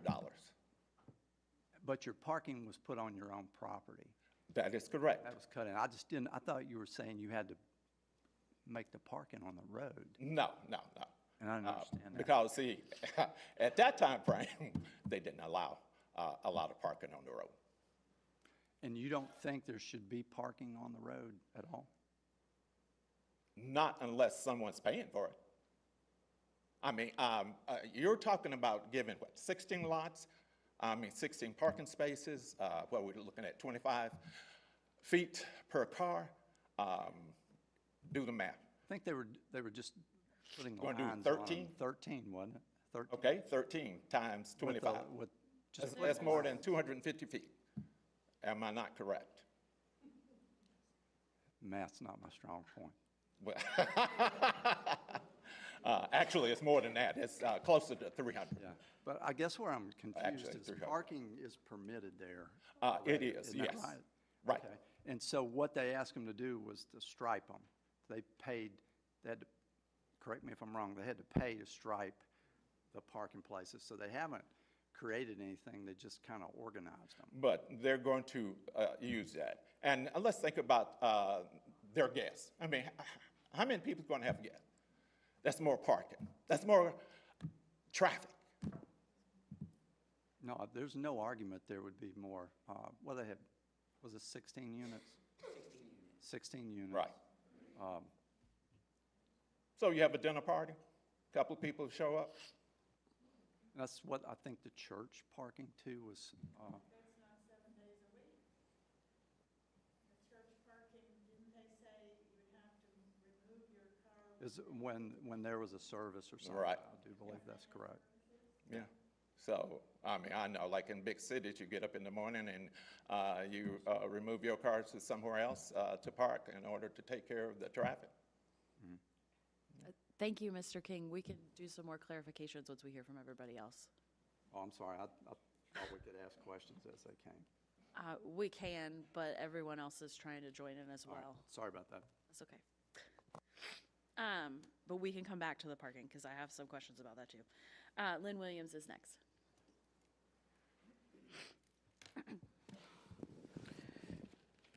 Good evening, Lynn Williams, Chadwick Avenue. Thank you for your time.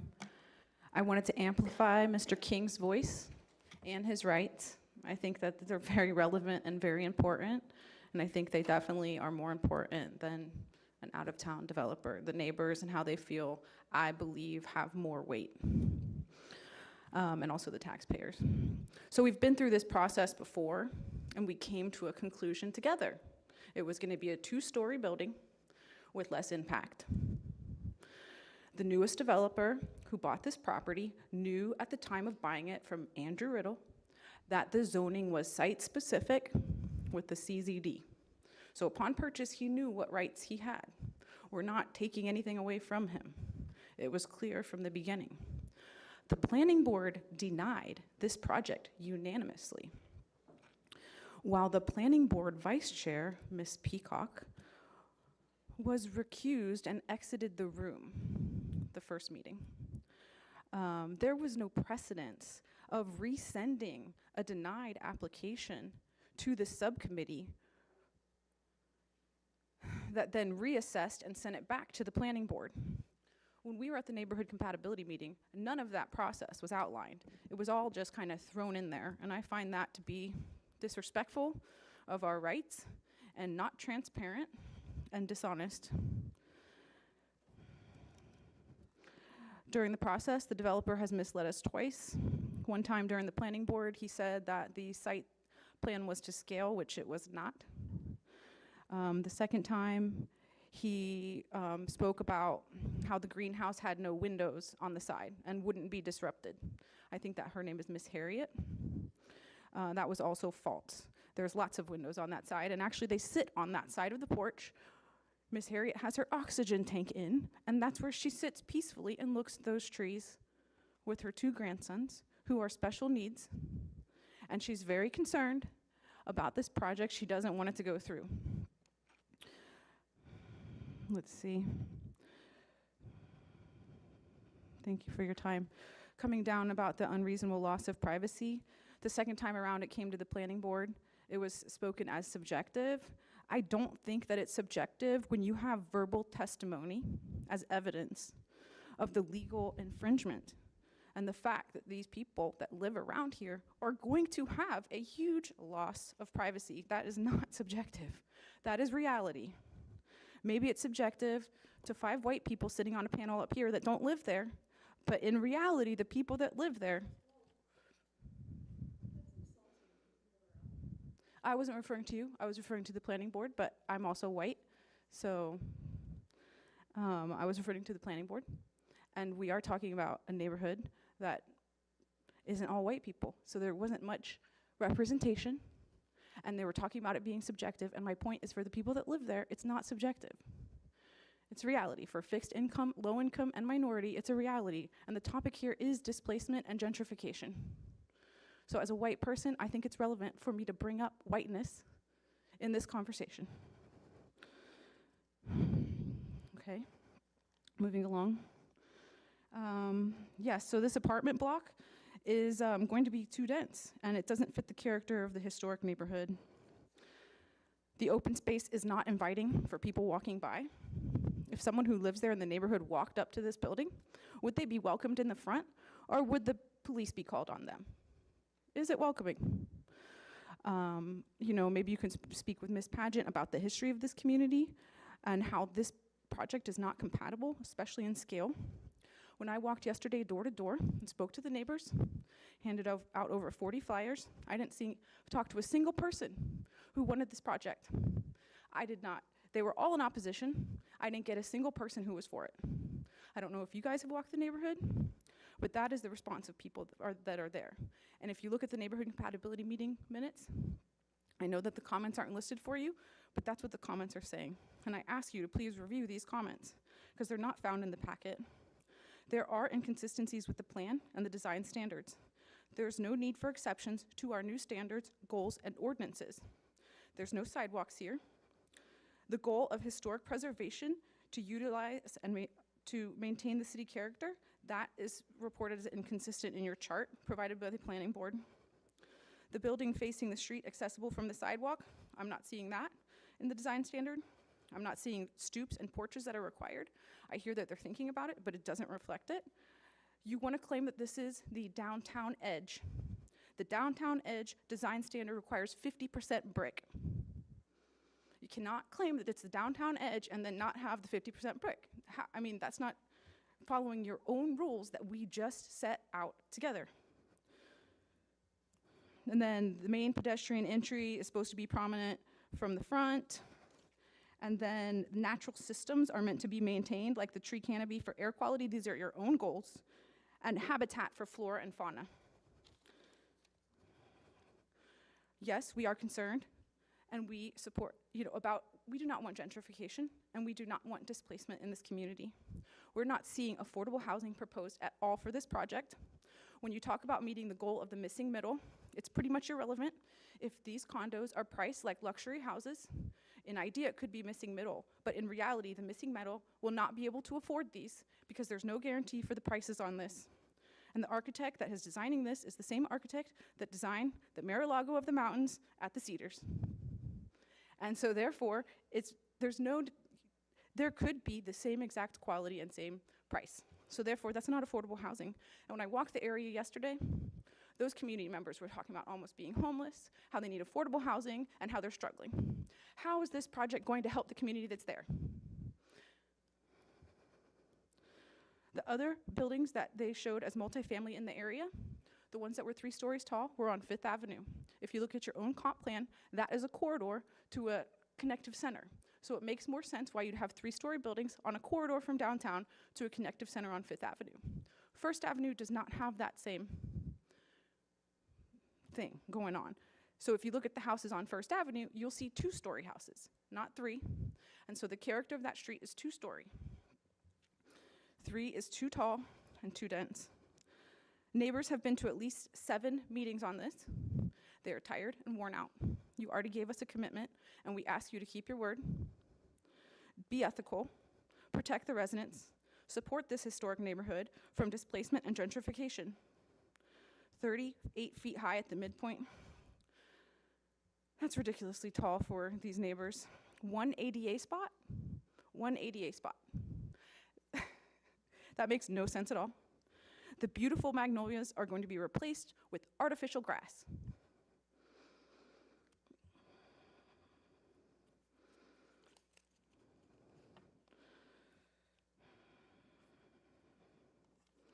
Thank you for your time. So yes, behind us we've had multiple neighborhood compatibility meetings, tree board meetings, plan board meetings, city council meetings, and we already have an agreement. Please respect our residents, our vision, and our shared community. We are urging you to say no to the First Avenue villas, luxury condos on historic First Avenue. Act ethically. You were at the housing forum, and I saw you there. And the main subjects were about how to prevent displacement and gentrification. This project is not going to achieve that if you approve it. Some other things that do not fit: there's no room for the loading zone unless it infringes on the sidewalk. The ground floor designs that shall be incorporated, it said the bottom 2 floors are meant to be distinguished from the top floors. I don't see that happening, and that's supposed to be like the live workspace or inviting.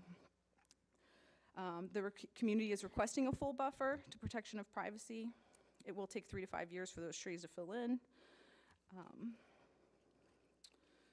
And yes, there's historic homes in the area built in the early 1900s. That proves that it is historic. We do ask for the community development department to help represent the neighbors and not just developers. And I think that's pretty much it.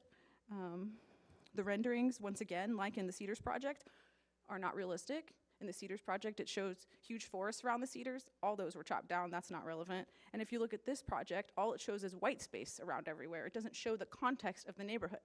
There was one image where it showed these giant buildings in scale with that historic house right there owned by the Youngbloods.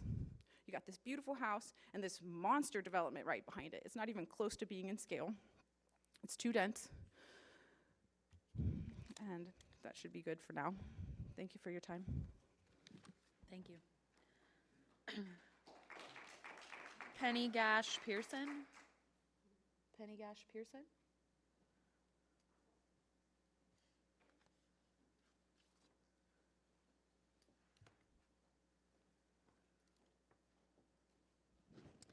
Thank y'all for having us, allowing us to have a voice here this evening.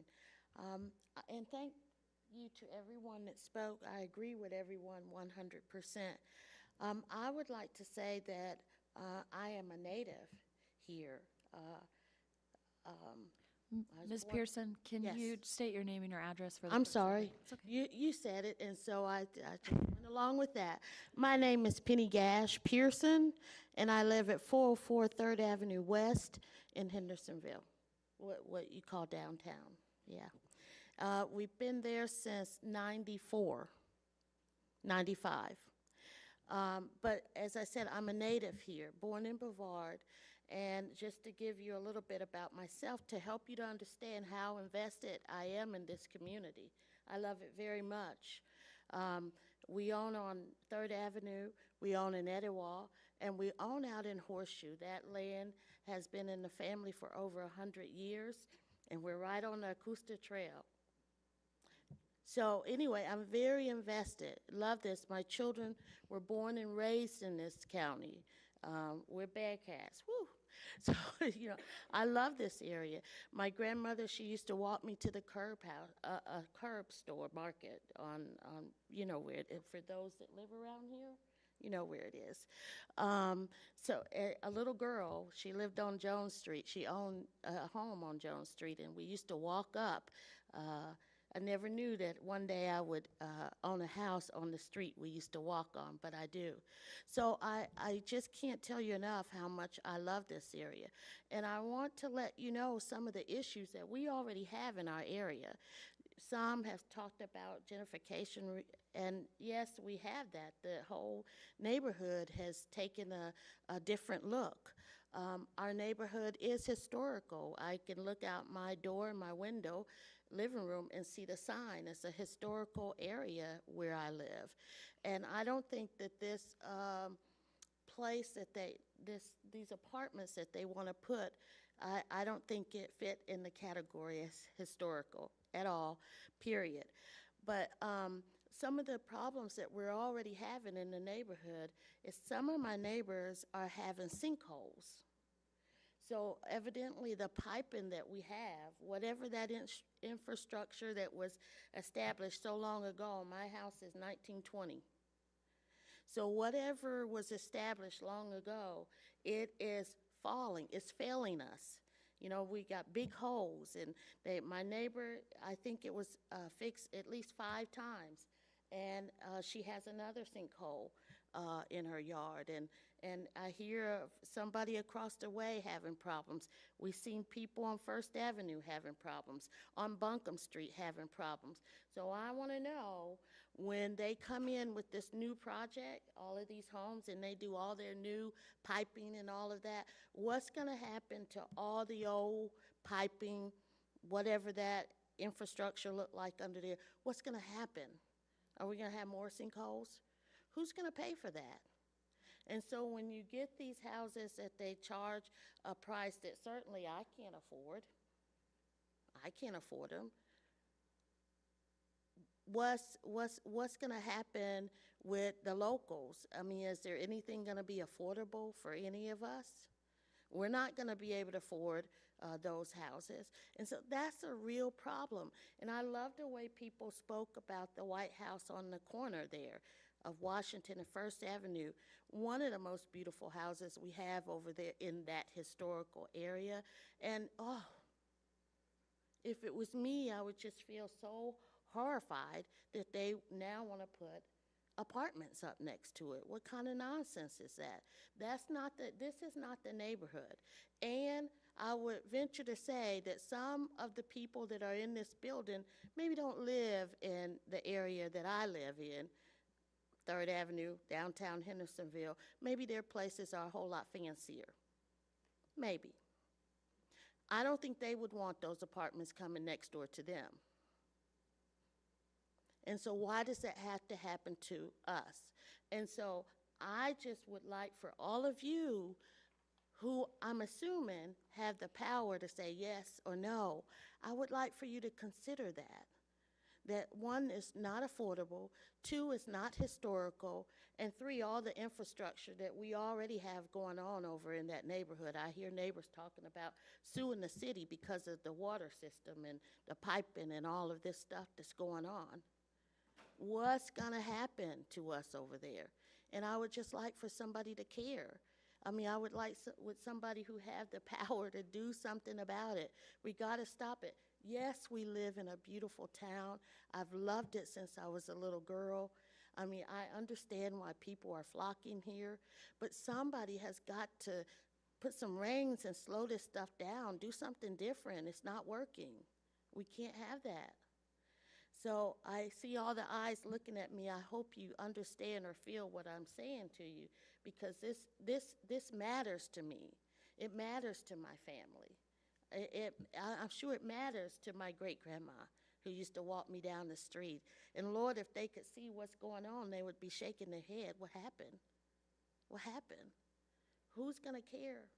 Who's going to do something about it? That's all I have to say. Thank you. Is there anybody else in the room that would like to speak on this? Is there anyone online? No, Mayor Pro Tem. Okay, we did get a couple of comments submitted online, so I'm going to go ahead and read those now. Mia Elise, 317 West Allen Street, Hendersonville.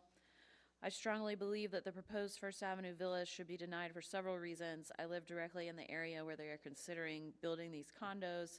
The space they plan to use is where my children play and where we host family gatherings and cookouts. It provides plenty of room for outdoor activities, and this development would take that away from us.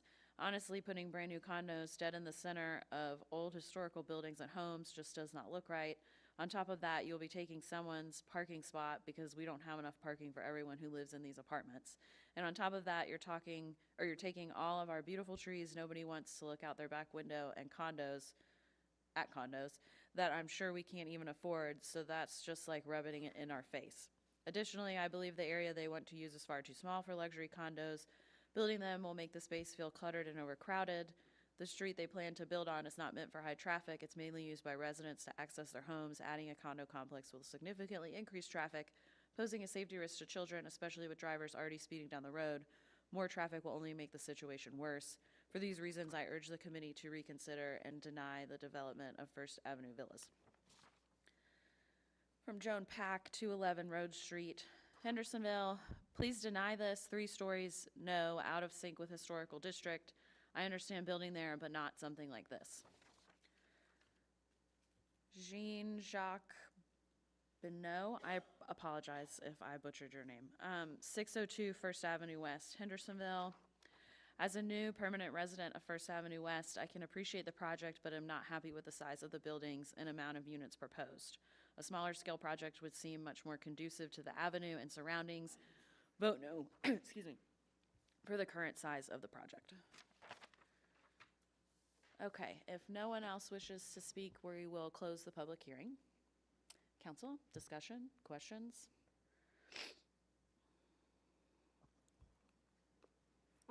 What are the heights of some of the multifamily within a 2 to 3 block range of that parcel? I know like the ones that are up the street from me on 5th. Is it Landmark? Is that, no. Landmark? Ambassador. What's the height on that building? Ambassador is 3.5 over on Fifth Avenue, and then across the street, I believe that building is pushing 5 stories. So 60 feet, maybe. The other examples are generally 2-story, 2.5-story. Even some of the single-family homes through that area are 2.5-story. You know, pretty tall, high ceilings. Yeah. And then, you know, kind of partially finished attic spaces with dormer windows, things like that. So it's kind of a general sense of the taller buildings in that area. Okay. And Daniel, I heard a word called legal infringement. What does that word mean? And are we legally infringing on anyone by approving this project? You know, I don't think it was like a direct allegation that we would be. I'm not aware of a remedy against the city for, you know, rezoning like that and an infringement into somebody else's privacy. But so I didn't understand that to be Okay. An allegation of like a legal right.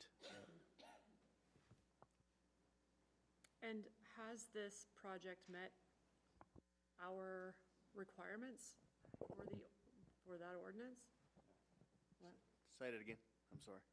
I was wondering if this project has met the ordinance. So this is a preliminary site plan, and so with the information we have now, the one exception being the 12 by 40 loading zone that due to the allocation of space in that center drive aisle, they're asking for that to overlap with the sidewalk, and so that would be part of, if you were making a motion to approve, they've asked for that relief from the zoning code. Otherwise, if this is approved, they have to move to final site plan stage where they submit a more detailed plan, and we review that for full compliance, and they would have to meet the zoning code. Anything that was to deviate from what's been approved or deviates from our zoning code in any way is coming back through this process to ask for some relief or some variation from what they proposed. So Matt, some of the design standards that one of the speakers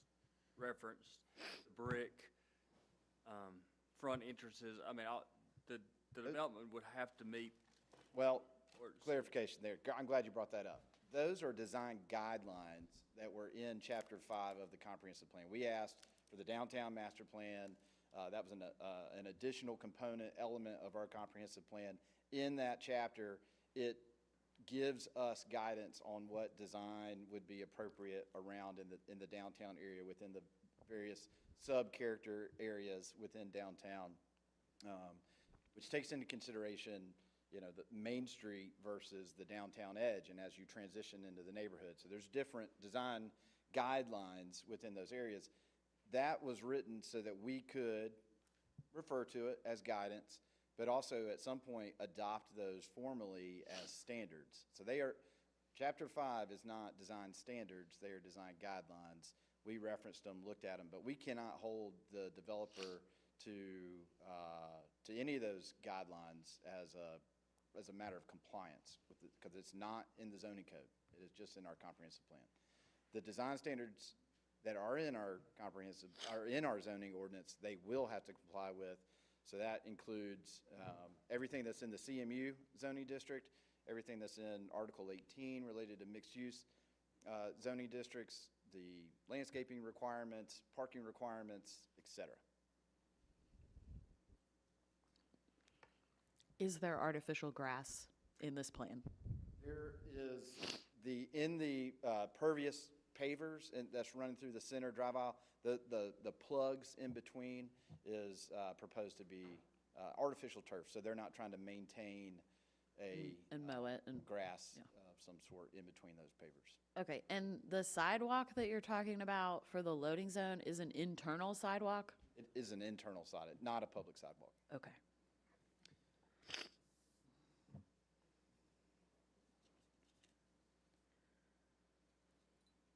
you have anything? Are you sure?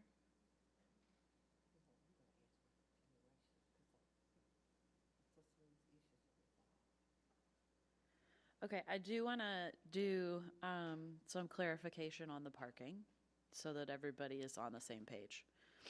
There are 17 spots, 18 spots. There's 16 total units, so that's 2 extra spots. And I don't disagree. I lived in an apartment complex that only had 1 parking spot for us, and it was like Lord of the Flies for the other parking spaces. But also in our housing forum, one of the things that they talked about was adjusting parking minimums so that we could accommodate more housing.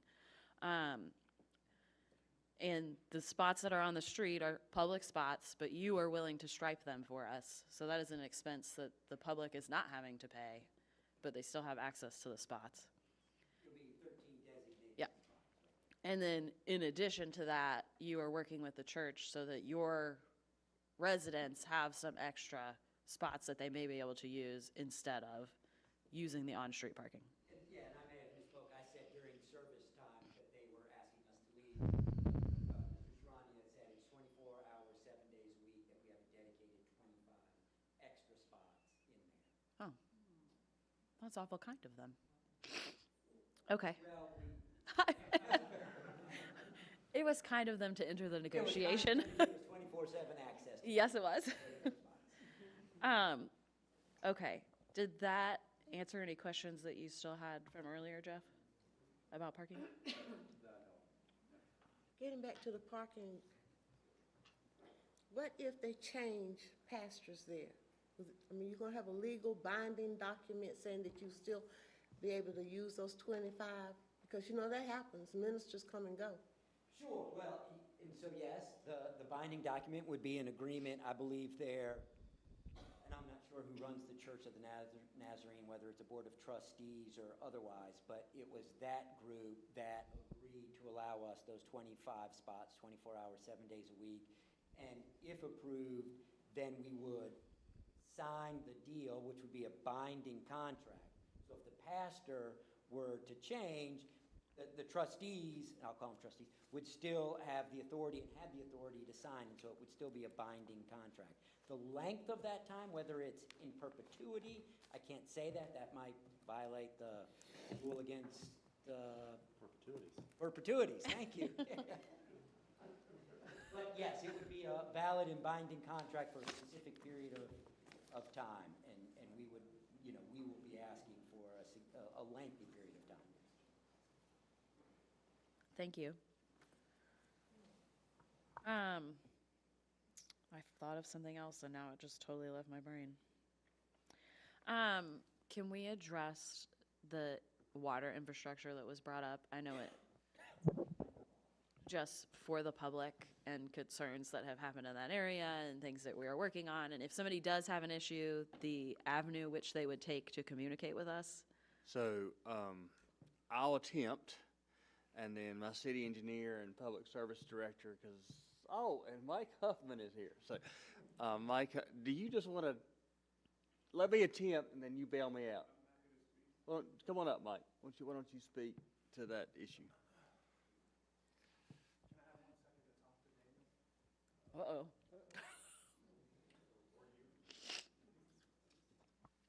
Go talk to him. While you're talking to him, John can try to stumble his way through something.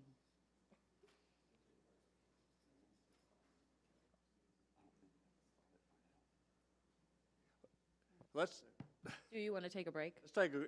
Let those two talk. Let's take 5 minutes. We're going to take a 5-minute break.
Okay, Mr. Huffman, Yes, ma'am. you're going to Mayor Pro Tem. address the water infrastructure concerns that were brought up. Yes, ma'am. So I believe the comment was regarding the condition of the stormwater infrastructure in the neighborhood. So the city does own and operate a stormwater system within our public right-of-ways and dedicated easements. Now, particularly in the historic district, the Western Historic District, where the 3rd Avenue is located in that area, there's a lot of private stormwater infrastructure that connects to the city's stormwater system. And so the majority of those issues that have been brought to the city have been related to the condition of the private infrastructure that was installed by homeowners and people that were developing the private parcels and were piping creeks or ditches through their property 100 years ago when they built those homes. So that has been the majority of the issues that have been identified and raised with the city have been related to the condition of that private infrastructure. Okay, thank you. Thank you, Mike. Okay, council, further discussion?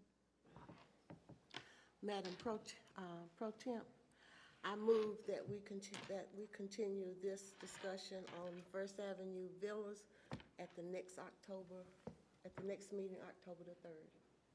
Okay. Motion has been made to continue this discussion to our next first regular meeting.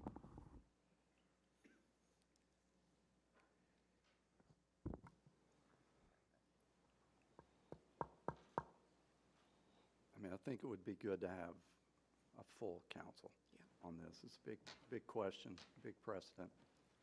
I do have a few questions.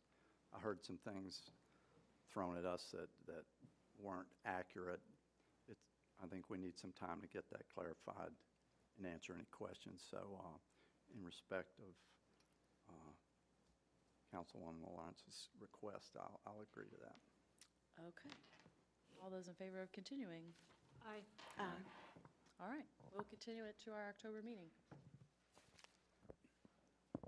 Mayor Pro Tem, what date was that? I missed it.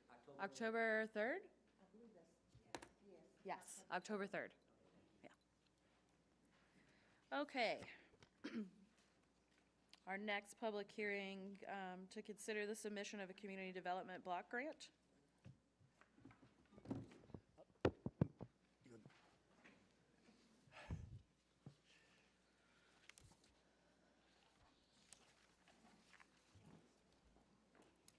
Thank you. I'll make this very brief. Yeah, I'm here just to introduce the public hearing for consideration of an application for a community development block grant in the neighborhood revitalization program.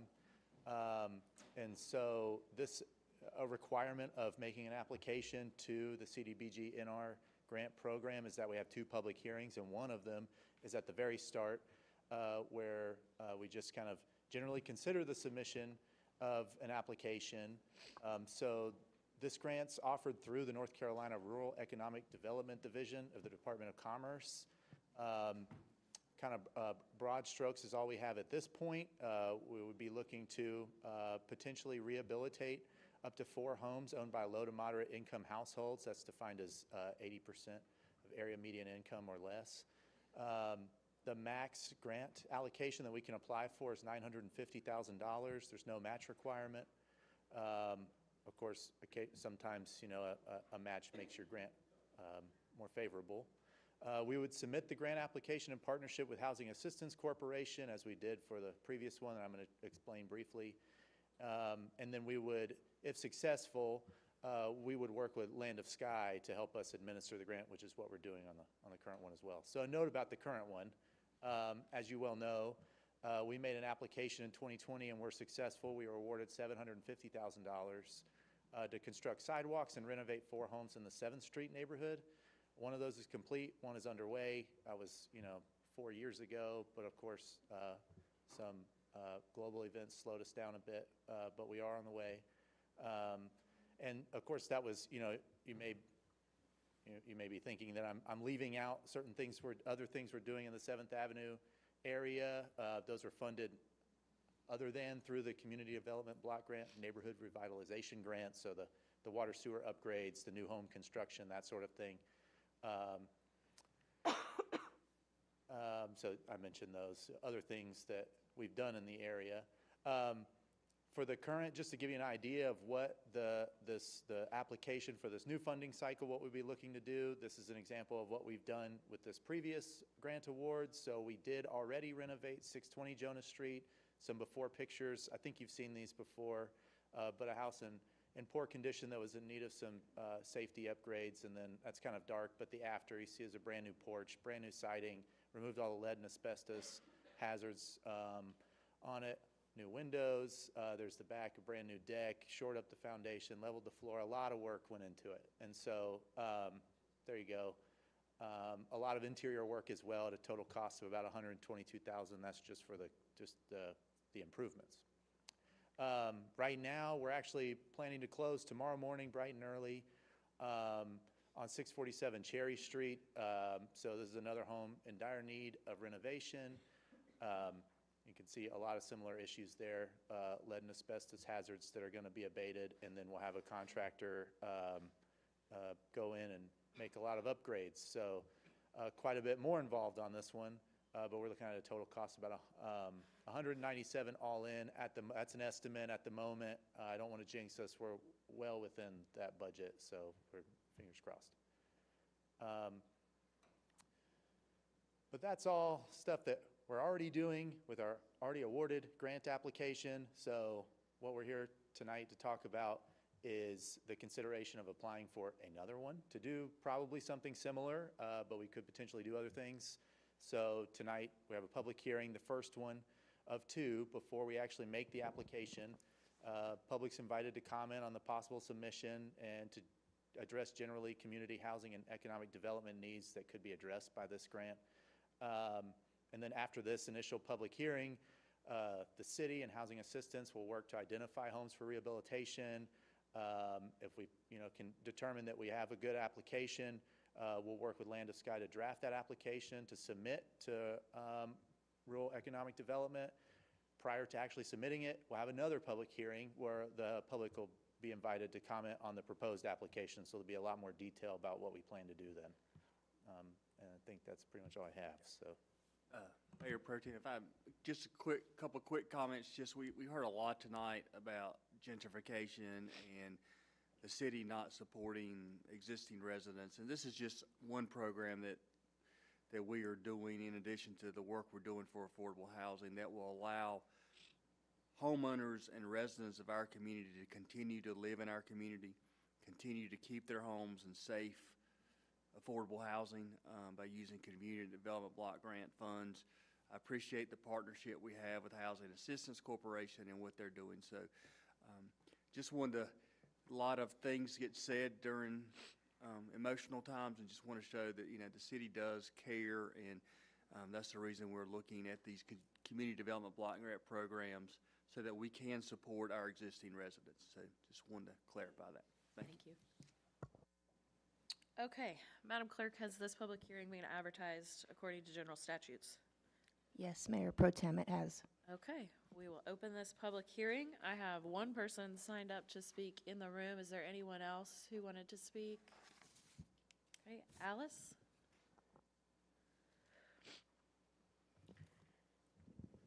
The Community Block Grant. I'm Alice Navlich, 39 Rotunda Circle, Asheville. I'm the primary owner of Felicia Reed's home that we've discussed last month. The Community Block Grant, that is a wonderful thing for a city or any municipality to take a hold of, to take care of houses that are in blight. It really brightens up a city when you have houses that are functioning and stairs aren't falling apart and roofs aren't falling in. And this was my attempt with Felicia Reed's home. And I know we're going to be talking about that next.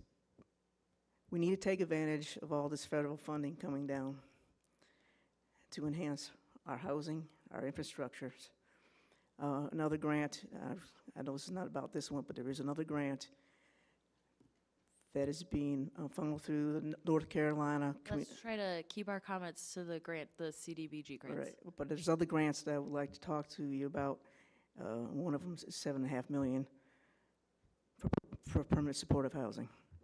And so I'm for this grant, and I hope you all take advantage of it. Thank you. Thank you. Is there anyone online who wants to provide public comment?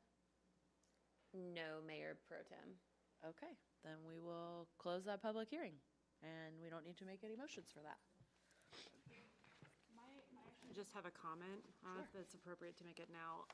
I know that we have been addressing some of the homes over in the neighborhood by the new police station, but there are also homes, I don't know if that west of the hospital on Oak.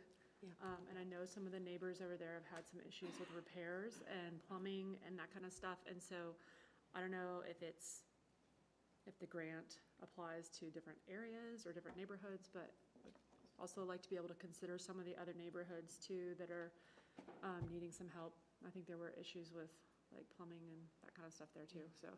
It's just on the west end of town. Yes, ma'am. Also, on 3rd Avenue, there's some homes, maybe a veteran is not able to live in his home because he doesn't have the funds. So that was going to be my question, if we were going to consider other areas of the city. Absolutely. Okay. Next up, under unfinished business, conditional zoning district for Felicia Reeves' home. We are, Madam Mayor Pro Tem, we are going to continue. I asked Tyler to come up. Okay. And just for the sake of setting the stage, as Tyler's, this is a conditional rezoning. We do know that there are issues associated with the floodplain. That is really an administrative issue. The decisions tonight regarding conditional use center around whether this is the proper use at this location and any conditions that may be. And I'm sure Tyler can say that much more eloquently than I just did. I doubt that. So again, I think we plus the applicant recognize there's issues with the floodplain. But if the applicant is willing to meet the floodplain ordinance or attempt to meet the floodplain ordinance, the consideration for council tonight is really about the conditional use and the zoning piece versus the floodplain piece. Okay. Lou, is that correct? Yeah. Okay. And yeah, thank you, Mr. Condon. So outside of that, just to give a kind of brief overview, so the public hearing was actually continued. So staff and the developer both gave their presentations at the August meeting, as you all remember, and some citizens did speak during that public hearing, but it was continued. So if you want to hear more public comment tonight, public hearing is still open, so that is still an option. Yes, but if y'all have any other questions for me from the previous meeting or anything that's come up since, I'll be happy to answer those. Okay. We did tell the community that they would have an opportunity to speak, and we do have 2 people signed up. So Okay. We did hear comments previously. Let's try to keep our comments to the conditional use that we are considering right now in this meeting, because I know everyone is probably getting just as tired. Okay, Alice, you're up first.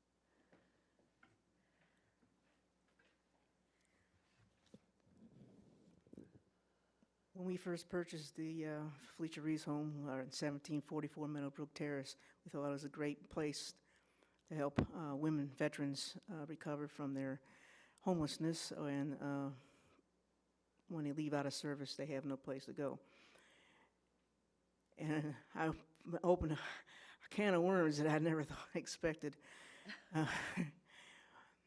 I purchased it under a board decision. It wasn't my sole decision. So I had a board. So yeah, we get this open in 9 months. Yay, you know. Then we find out from the city that, oh, it's this and that. It's not conforming building, floodplain, all these things. I said, well, how do we mitigate all this? How do we, work through this? So when we finally cleaned it out, and it was a mess. We got an architect, and she was here earlier. Tamara Peacock was our first architect. And, she walked through and said, this is a wonderful building. It's got good bones. Let's work with it. So we came up with plans, and we kept on cleaning it out.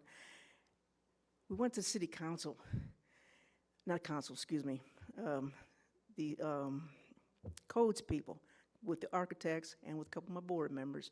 And we sat down with the book. I believe it was Chris Olida was the city official, and Tim Guerin. They said, oh yeah, you don't have to be rezoned. They told we didn't have to be zoned, that they were going to do the codes was going to be R4 and this, that, and they approved us to do this in phases. They put, you could do the bathroom thing. And I was like, great. So I went gung-ho. I said the architects just had to finish out the plans so we could submit for the building permit. Well, the plans never got finished because they kept on getting messed up. We haven't had to lose our architects. And then we sat there for a long time. I said, I already had plumbers in line. I already had grants to do the work. If I didn't do the work in a certain amount of time, I would have to give my grant money back. I was in a quandary. I finally got new architects. They redid the design, but no more work. We haven't done any work since about November of '23. Because we got stopped, okay? And then we start this process, and they said, oh, you have to go through all the zoning things. So we did the neighborhood thing, the planning board. We did pass planning board slimly. But between that, oh, you got to talk to floodplain administrator. I said, huh? You have to get all these improvements or projects that you've started, like the roof. To me, the roof was needed because it was fully damaged. I said, oh, no, we got to, this money thing, you got to only spend so much, you got to get approved from the city. I didn't even know we had a floodplain administrator because I always worked with the codes and planning people. Yep, so that's my public comment right now. It's been a mess. Somebody who doesn't have no construction and all this other stuff. I learned a lot. I learned a lot of the process and everything, and I'll tell you what, it never happened again. I hope our project does go through. I think it's important for the women veterans. And something needs to be done with the building, because if not, it's going to become a drug place, a place for homeless to camp in and stuff. We were broken into on last Friday, even with our cameras and our alarm system. We still got broken in, and I understand the police arrested somebody. I haven't found out who or what. One of my neighbors said they actually arrested somebody. So we got to get it occupied. Thank you. Thank you. And we have one other person signed up, Patricia Garrity.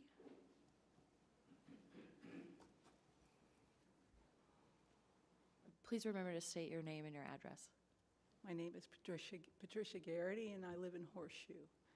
I'm here to very briefly make one point, because Alice really brought up one of the big concerns, which is what happens if this building is not developed, if it isn't rezoned, so I won't revisit that. I've known Alice for 10, 13 years now, and this is what I would like to say to you, in addition to, by the way, thanking you for letting me speak tonight. When the military talks about a mission, it's very different from the way you and I as civilians think about a mission. Mission, goal, aspiration. That's not how the military sees it. There is a commitment to that mission. They don't leave people out on the field. They don't turn and run. They don't give up. They keep pushing. And I have to say, Alice, that you embody the greatest of our military. And your dedication to veterans is absolutely exemplary. This community here, and I love the city of Hendersonville, gotta tell you. You have the opportunity to raise up our veterans, to take a stand, to raise up the neighborhood, which deserves to have a beautiful building. And that's, basically what I wanted to say to you is if Alice has a mission, she's gonna complete that mission. And we want to stand behind her, and we will, all the way. Thank you very much. Thank you. Is there anybody else online that wanted to say anything? No, Mayor Pro Tem. Okay, then we're gonna go ahead and close that public hearing officially. Does anyone have any questions or comments or need a refresher on anything we discussed at the last meeting? I want to clarify, Alice, I think when you were talking about the people that you had spoken to initially that said that you didn't need those things, I think I know those people, and I think they actually work for the county, Henderson County. Crystal Leda is an employee with Henderson County. She is not with the city of Hendersonville at all. And then Tim Guerin is the chief of Valley Hill Fire Department. So he is also not a city employee or affiliated with the city at all. And so it's unfortunate that you got that type of information, but I'm confused why you were directed there. And so I just wanted to confirm that we did not give you that information. Those are county employees. Okay, well, y'all work out in the same building, so how am I supposed to know? Our architects made the appointment to come talk to these people, and they approved all this wonderful stuff. I was gung-ho, I was ready to go, and my mistake that I got the plumbing done. Plumbing needed repair. The water lines were leaking, so we couldn't keep the water on. We always had to turn the water off. And they had a sewer inspected, and they said, well, you know, it could be okay, but if you replace it now before you put new flooring in, we have to redo things. So we went with that. So that's what happened. Well, if Crystal Lida worked for the city, they never said, our county, they never said they did. And it's Tim Guerin. And this time, Tim Guerin also did codes. This last time, Tim Guerin. Tim is he is the fire chief for Valley Hill Fire Department. Well, that's what he called his name, is Tim. My architects aren't here. They're both building inspectors. Tim's also a building inspector. Okay. Okay. That's all I can say. It got all mixed up, misunderstandings on both sides. Architects told us one thing, and this went on. Let me just say this, since we've closed the public hearing, let me say, and that was a great question. I think ultimately, I'm speaking to the whole group, Alice and her supporters. I would encourage, if council moves forward, and I don't know what the council's gonna vote, but the bottom line is, I think the group, we need to make sure we have strong support for Alice and her team to make sure we're talking not only to our building inspections department, but also the City of Hendersonville Code Community Development Department, as well as our floodplain administrator and folks, because if it's approved, there's lots of work from a code enforcement, zoning, flooding that's going to have to be done, and a lot of administrative processes that we're going to have to go through before any more construction starts. So I just want to say that now on the record, just to be clear and set expectations that it's not going to be an easy process, and it's not going to be a cheap process. So just going on record right there. And are you prepared to take that risk and take that on? And I'll stop and let council make their decision. Okay. Thank you for your comments, Ms. Conant. And yes, I've spent this past month, thought this was going to be a plug flame presentation. That's what I brought in, and we'll just set that aside.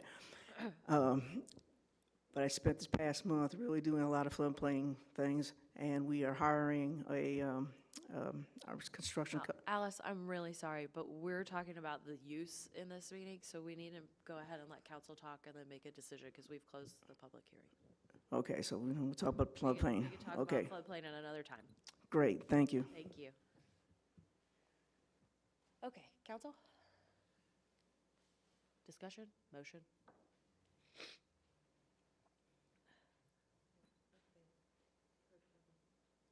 What do you think?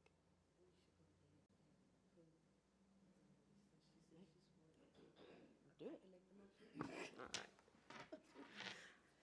I move City Council adopt an ordinance amending the official zoning map of the City of Hendersonville, changing the zoning designation of the subject property, 95669-447296, from R10 medium-density residential to R-10 CZD, medium-density residential conditioning zoning district for the adaptive reuse of an existing structure for the use of a residential care facility based on the master site plan and list of conditions submitted by and agreed to by the applicant. The revision dated 6/3/24 and presented this meeting is subject to the following. Number one, the development shall be consistent with the site plan, including the list of applicable conditions contained therein and the following permitted uses. Permitted uses are 2, adaptive reuse, residential care facility. Should I read the other part too? Then go to 3. Go to 3? Yeah. The petition is found to be consistent with the City of Hendersonville 2030 Comprehensive Plan based on the information from the staff analysis and because the petition supports the City 2030 Comprehensive Plan goals by adhering to the preservation enhancement area designation for the subject property. The proposal enhances and renovates a long vacant and decaying structure without expanding it, promoting compatibility with the surrounding area. There's more. Oh. Gotta turn the page. She gets me every time with this. Furthermore, we find this petition to be reasonable and in the public interest based on information from the staff analysis, public hearing, and because 8, the petition addresses a critical need for housing and service for local female veterans.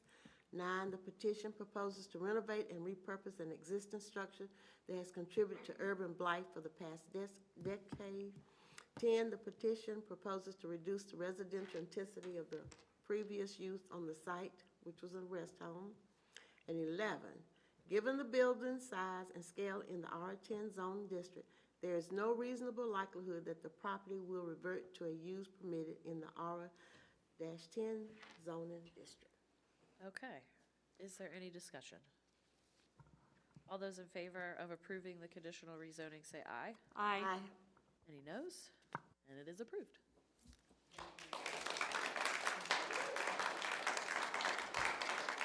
Okay, we are moving on to new business. Annexation analysis and advisement. Madam Pro Tem, we could let everybody. Yes, leave. anybody who doesn't feel like they want to stick around for the rest of this meeting, you are welcome to leave. Except for anybody up here. Huh? Let's go ahead and keep our meeting moving. Sorry.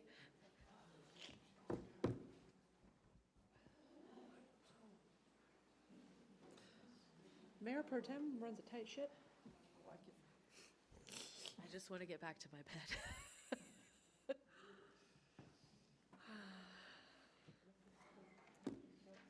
Thank you, Madam Mayor Pro Tem.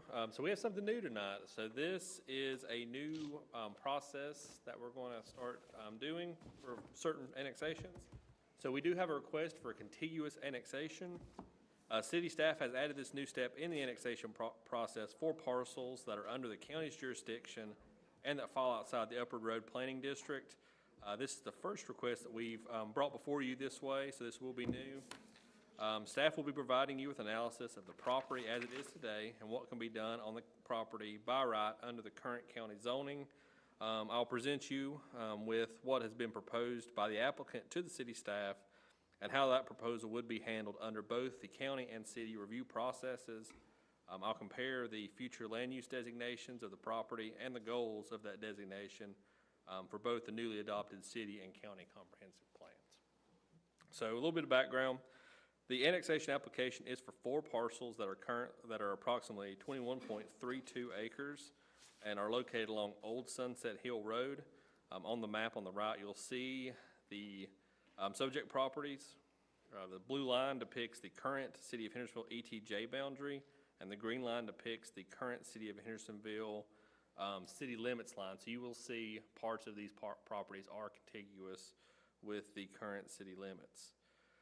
The applicants are currently proposing to develop 58 single-family detached units on the subject property, which would equate to 2.7 units an acre. So getting into the comprehensive plan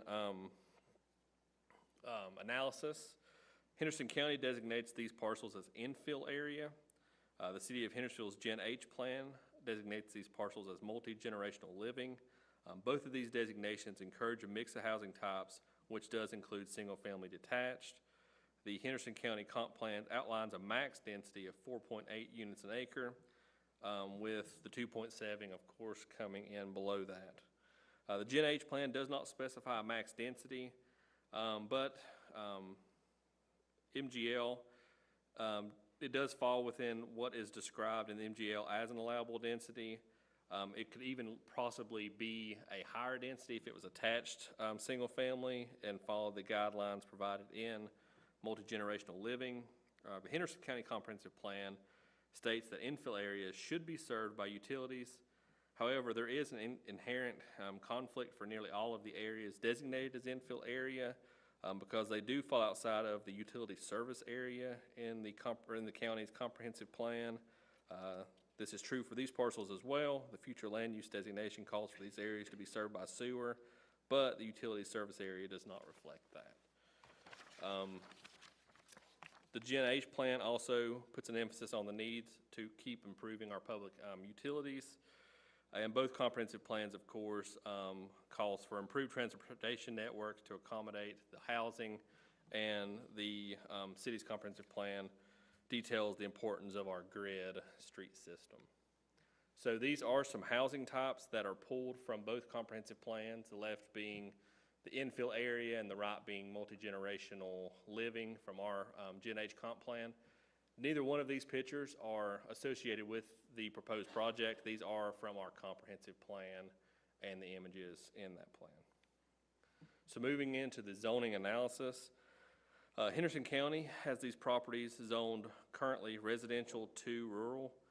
Today, with or without utilities, a developer could do 21 residential lots. A single-family dwelling or a duplex is permitted on each of the lots by right. So they could have 21 single-family homes or 42 units if they did duplexes. If they wanted to increase that density, that would trigger conditional rezoning through the county's process.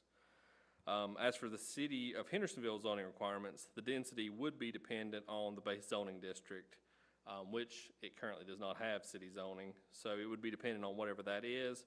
However, 51 or more units automatically trigger conditional zoning district. So if they decide to move forward with what they're currently proposing, would automatically trigger that full CZD process.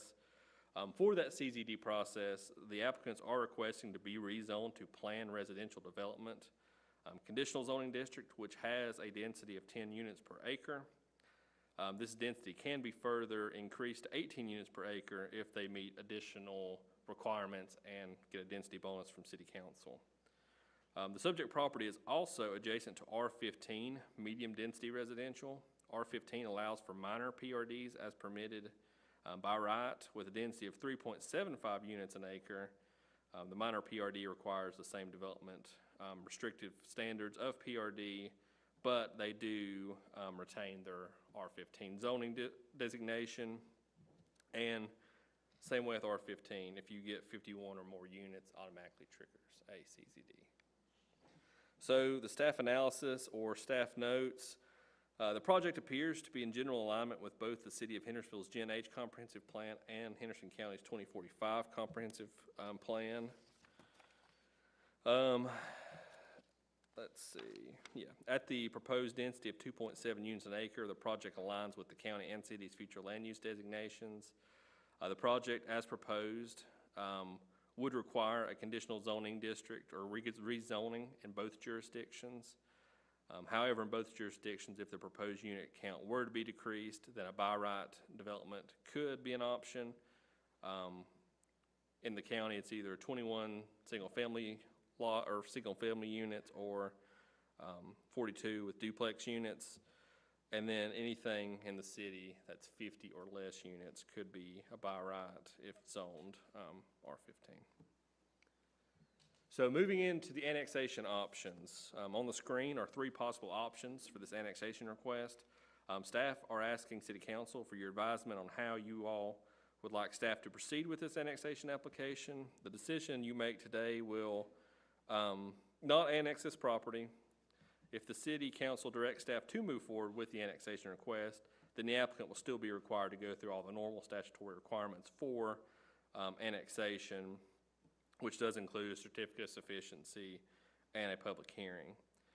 If City Council directs staff to not move forward in processing this application, then we will make the applicant aware, and then they would work with Henderson County to figure out their development guidelines. So on this, well, I'll just go through this.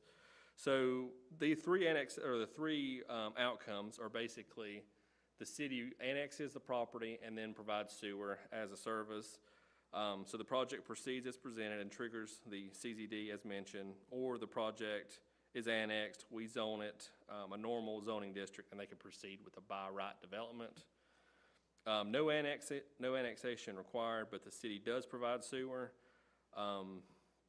Project proceeds as presented and triggers a conditional rezoning for Henderson County, or they do a by right 21 lot subdivision. It's basically the same requirements for no annexation with no city sewer provided. So the county options are the same. It's just a question of whether or not the city provides sewer. So I have a motion for both of these outcomes. So the first one is for if the city wants to annex this property and move forward with them.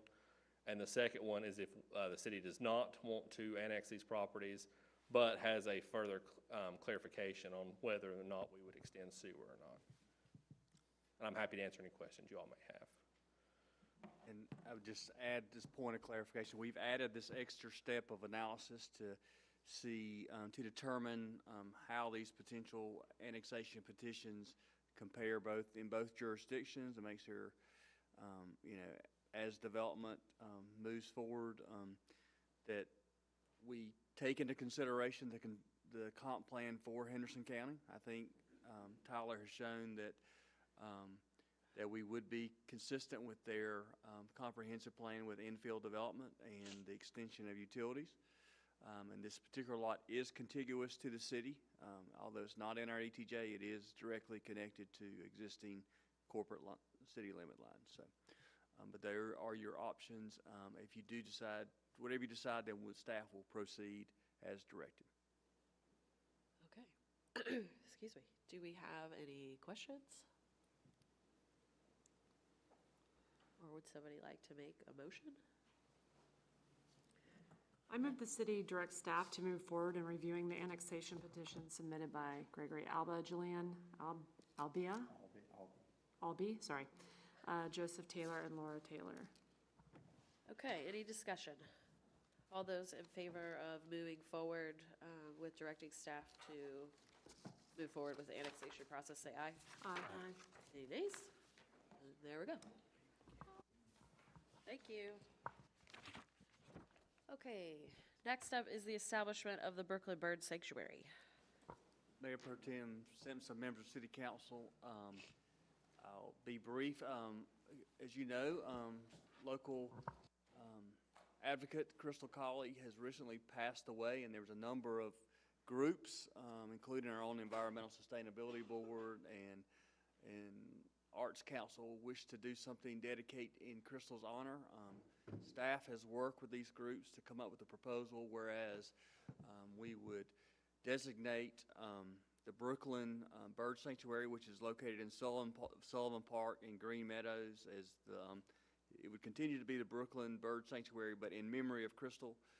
We would work with Wild Birds Unlimited to install, I believe, up to 8 bluebird houses. We'd work with the Arts Council to paint those, because we know Crystal was very much involved in the Arts Council and promoting public art. We'd also work with the Boys and Girls Club. So since it is a city park and city property, would need City Council approval to then designate it formally as Brooklyn Bird Sanctuary in memory of Crystal Colley, and we would then come back with a budget amendment for $1,000 to move forward with this potential project, but want to get concurrence from city council since it is public property. Okay. Discussion or a motion? Madam Pro Tem, I move that the city council authorize the dedication of the Brooklyn Bird Sanctuary in memory of Miss Crystal Collins. Okay, all those in favor of the dedication of the Brooklyn Bird Sanctuary in memory of Crystal Colley, say aye. Aye. Any nays? There we have it. Stop. We're just doing hand signals. Okay. Mayor Pro Tem Simpson, I would like to continue the Dogwood Grant proposal to your workshop meeting at the end of the month, please. Okay, next time we should put it at the beginning of the agenda Yes. because it keeps getting kicked. That's okay. It's all Okay. right. Do you, city manager report? City manager report? Just simply, y'all have got me flustered now. Sorry. You have our contingency and adjustment report in your packet for your information. You can review it at this point. I would be remiss if I didn't congratulate our staff and our team on a great Apple Festival.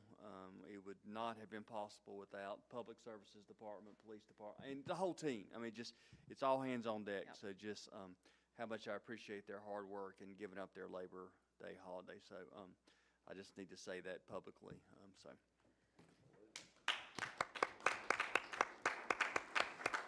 I hate that not everybody was here to hear that, because I heard from several people on Tuesday that were like, you can't even tell that all of those people were in our town for the last 4 days. It's really quite, they really are magicians. Yeah. All right, does anyone else have any comments? Excellent. We are adjourned.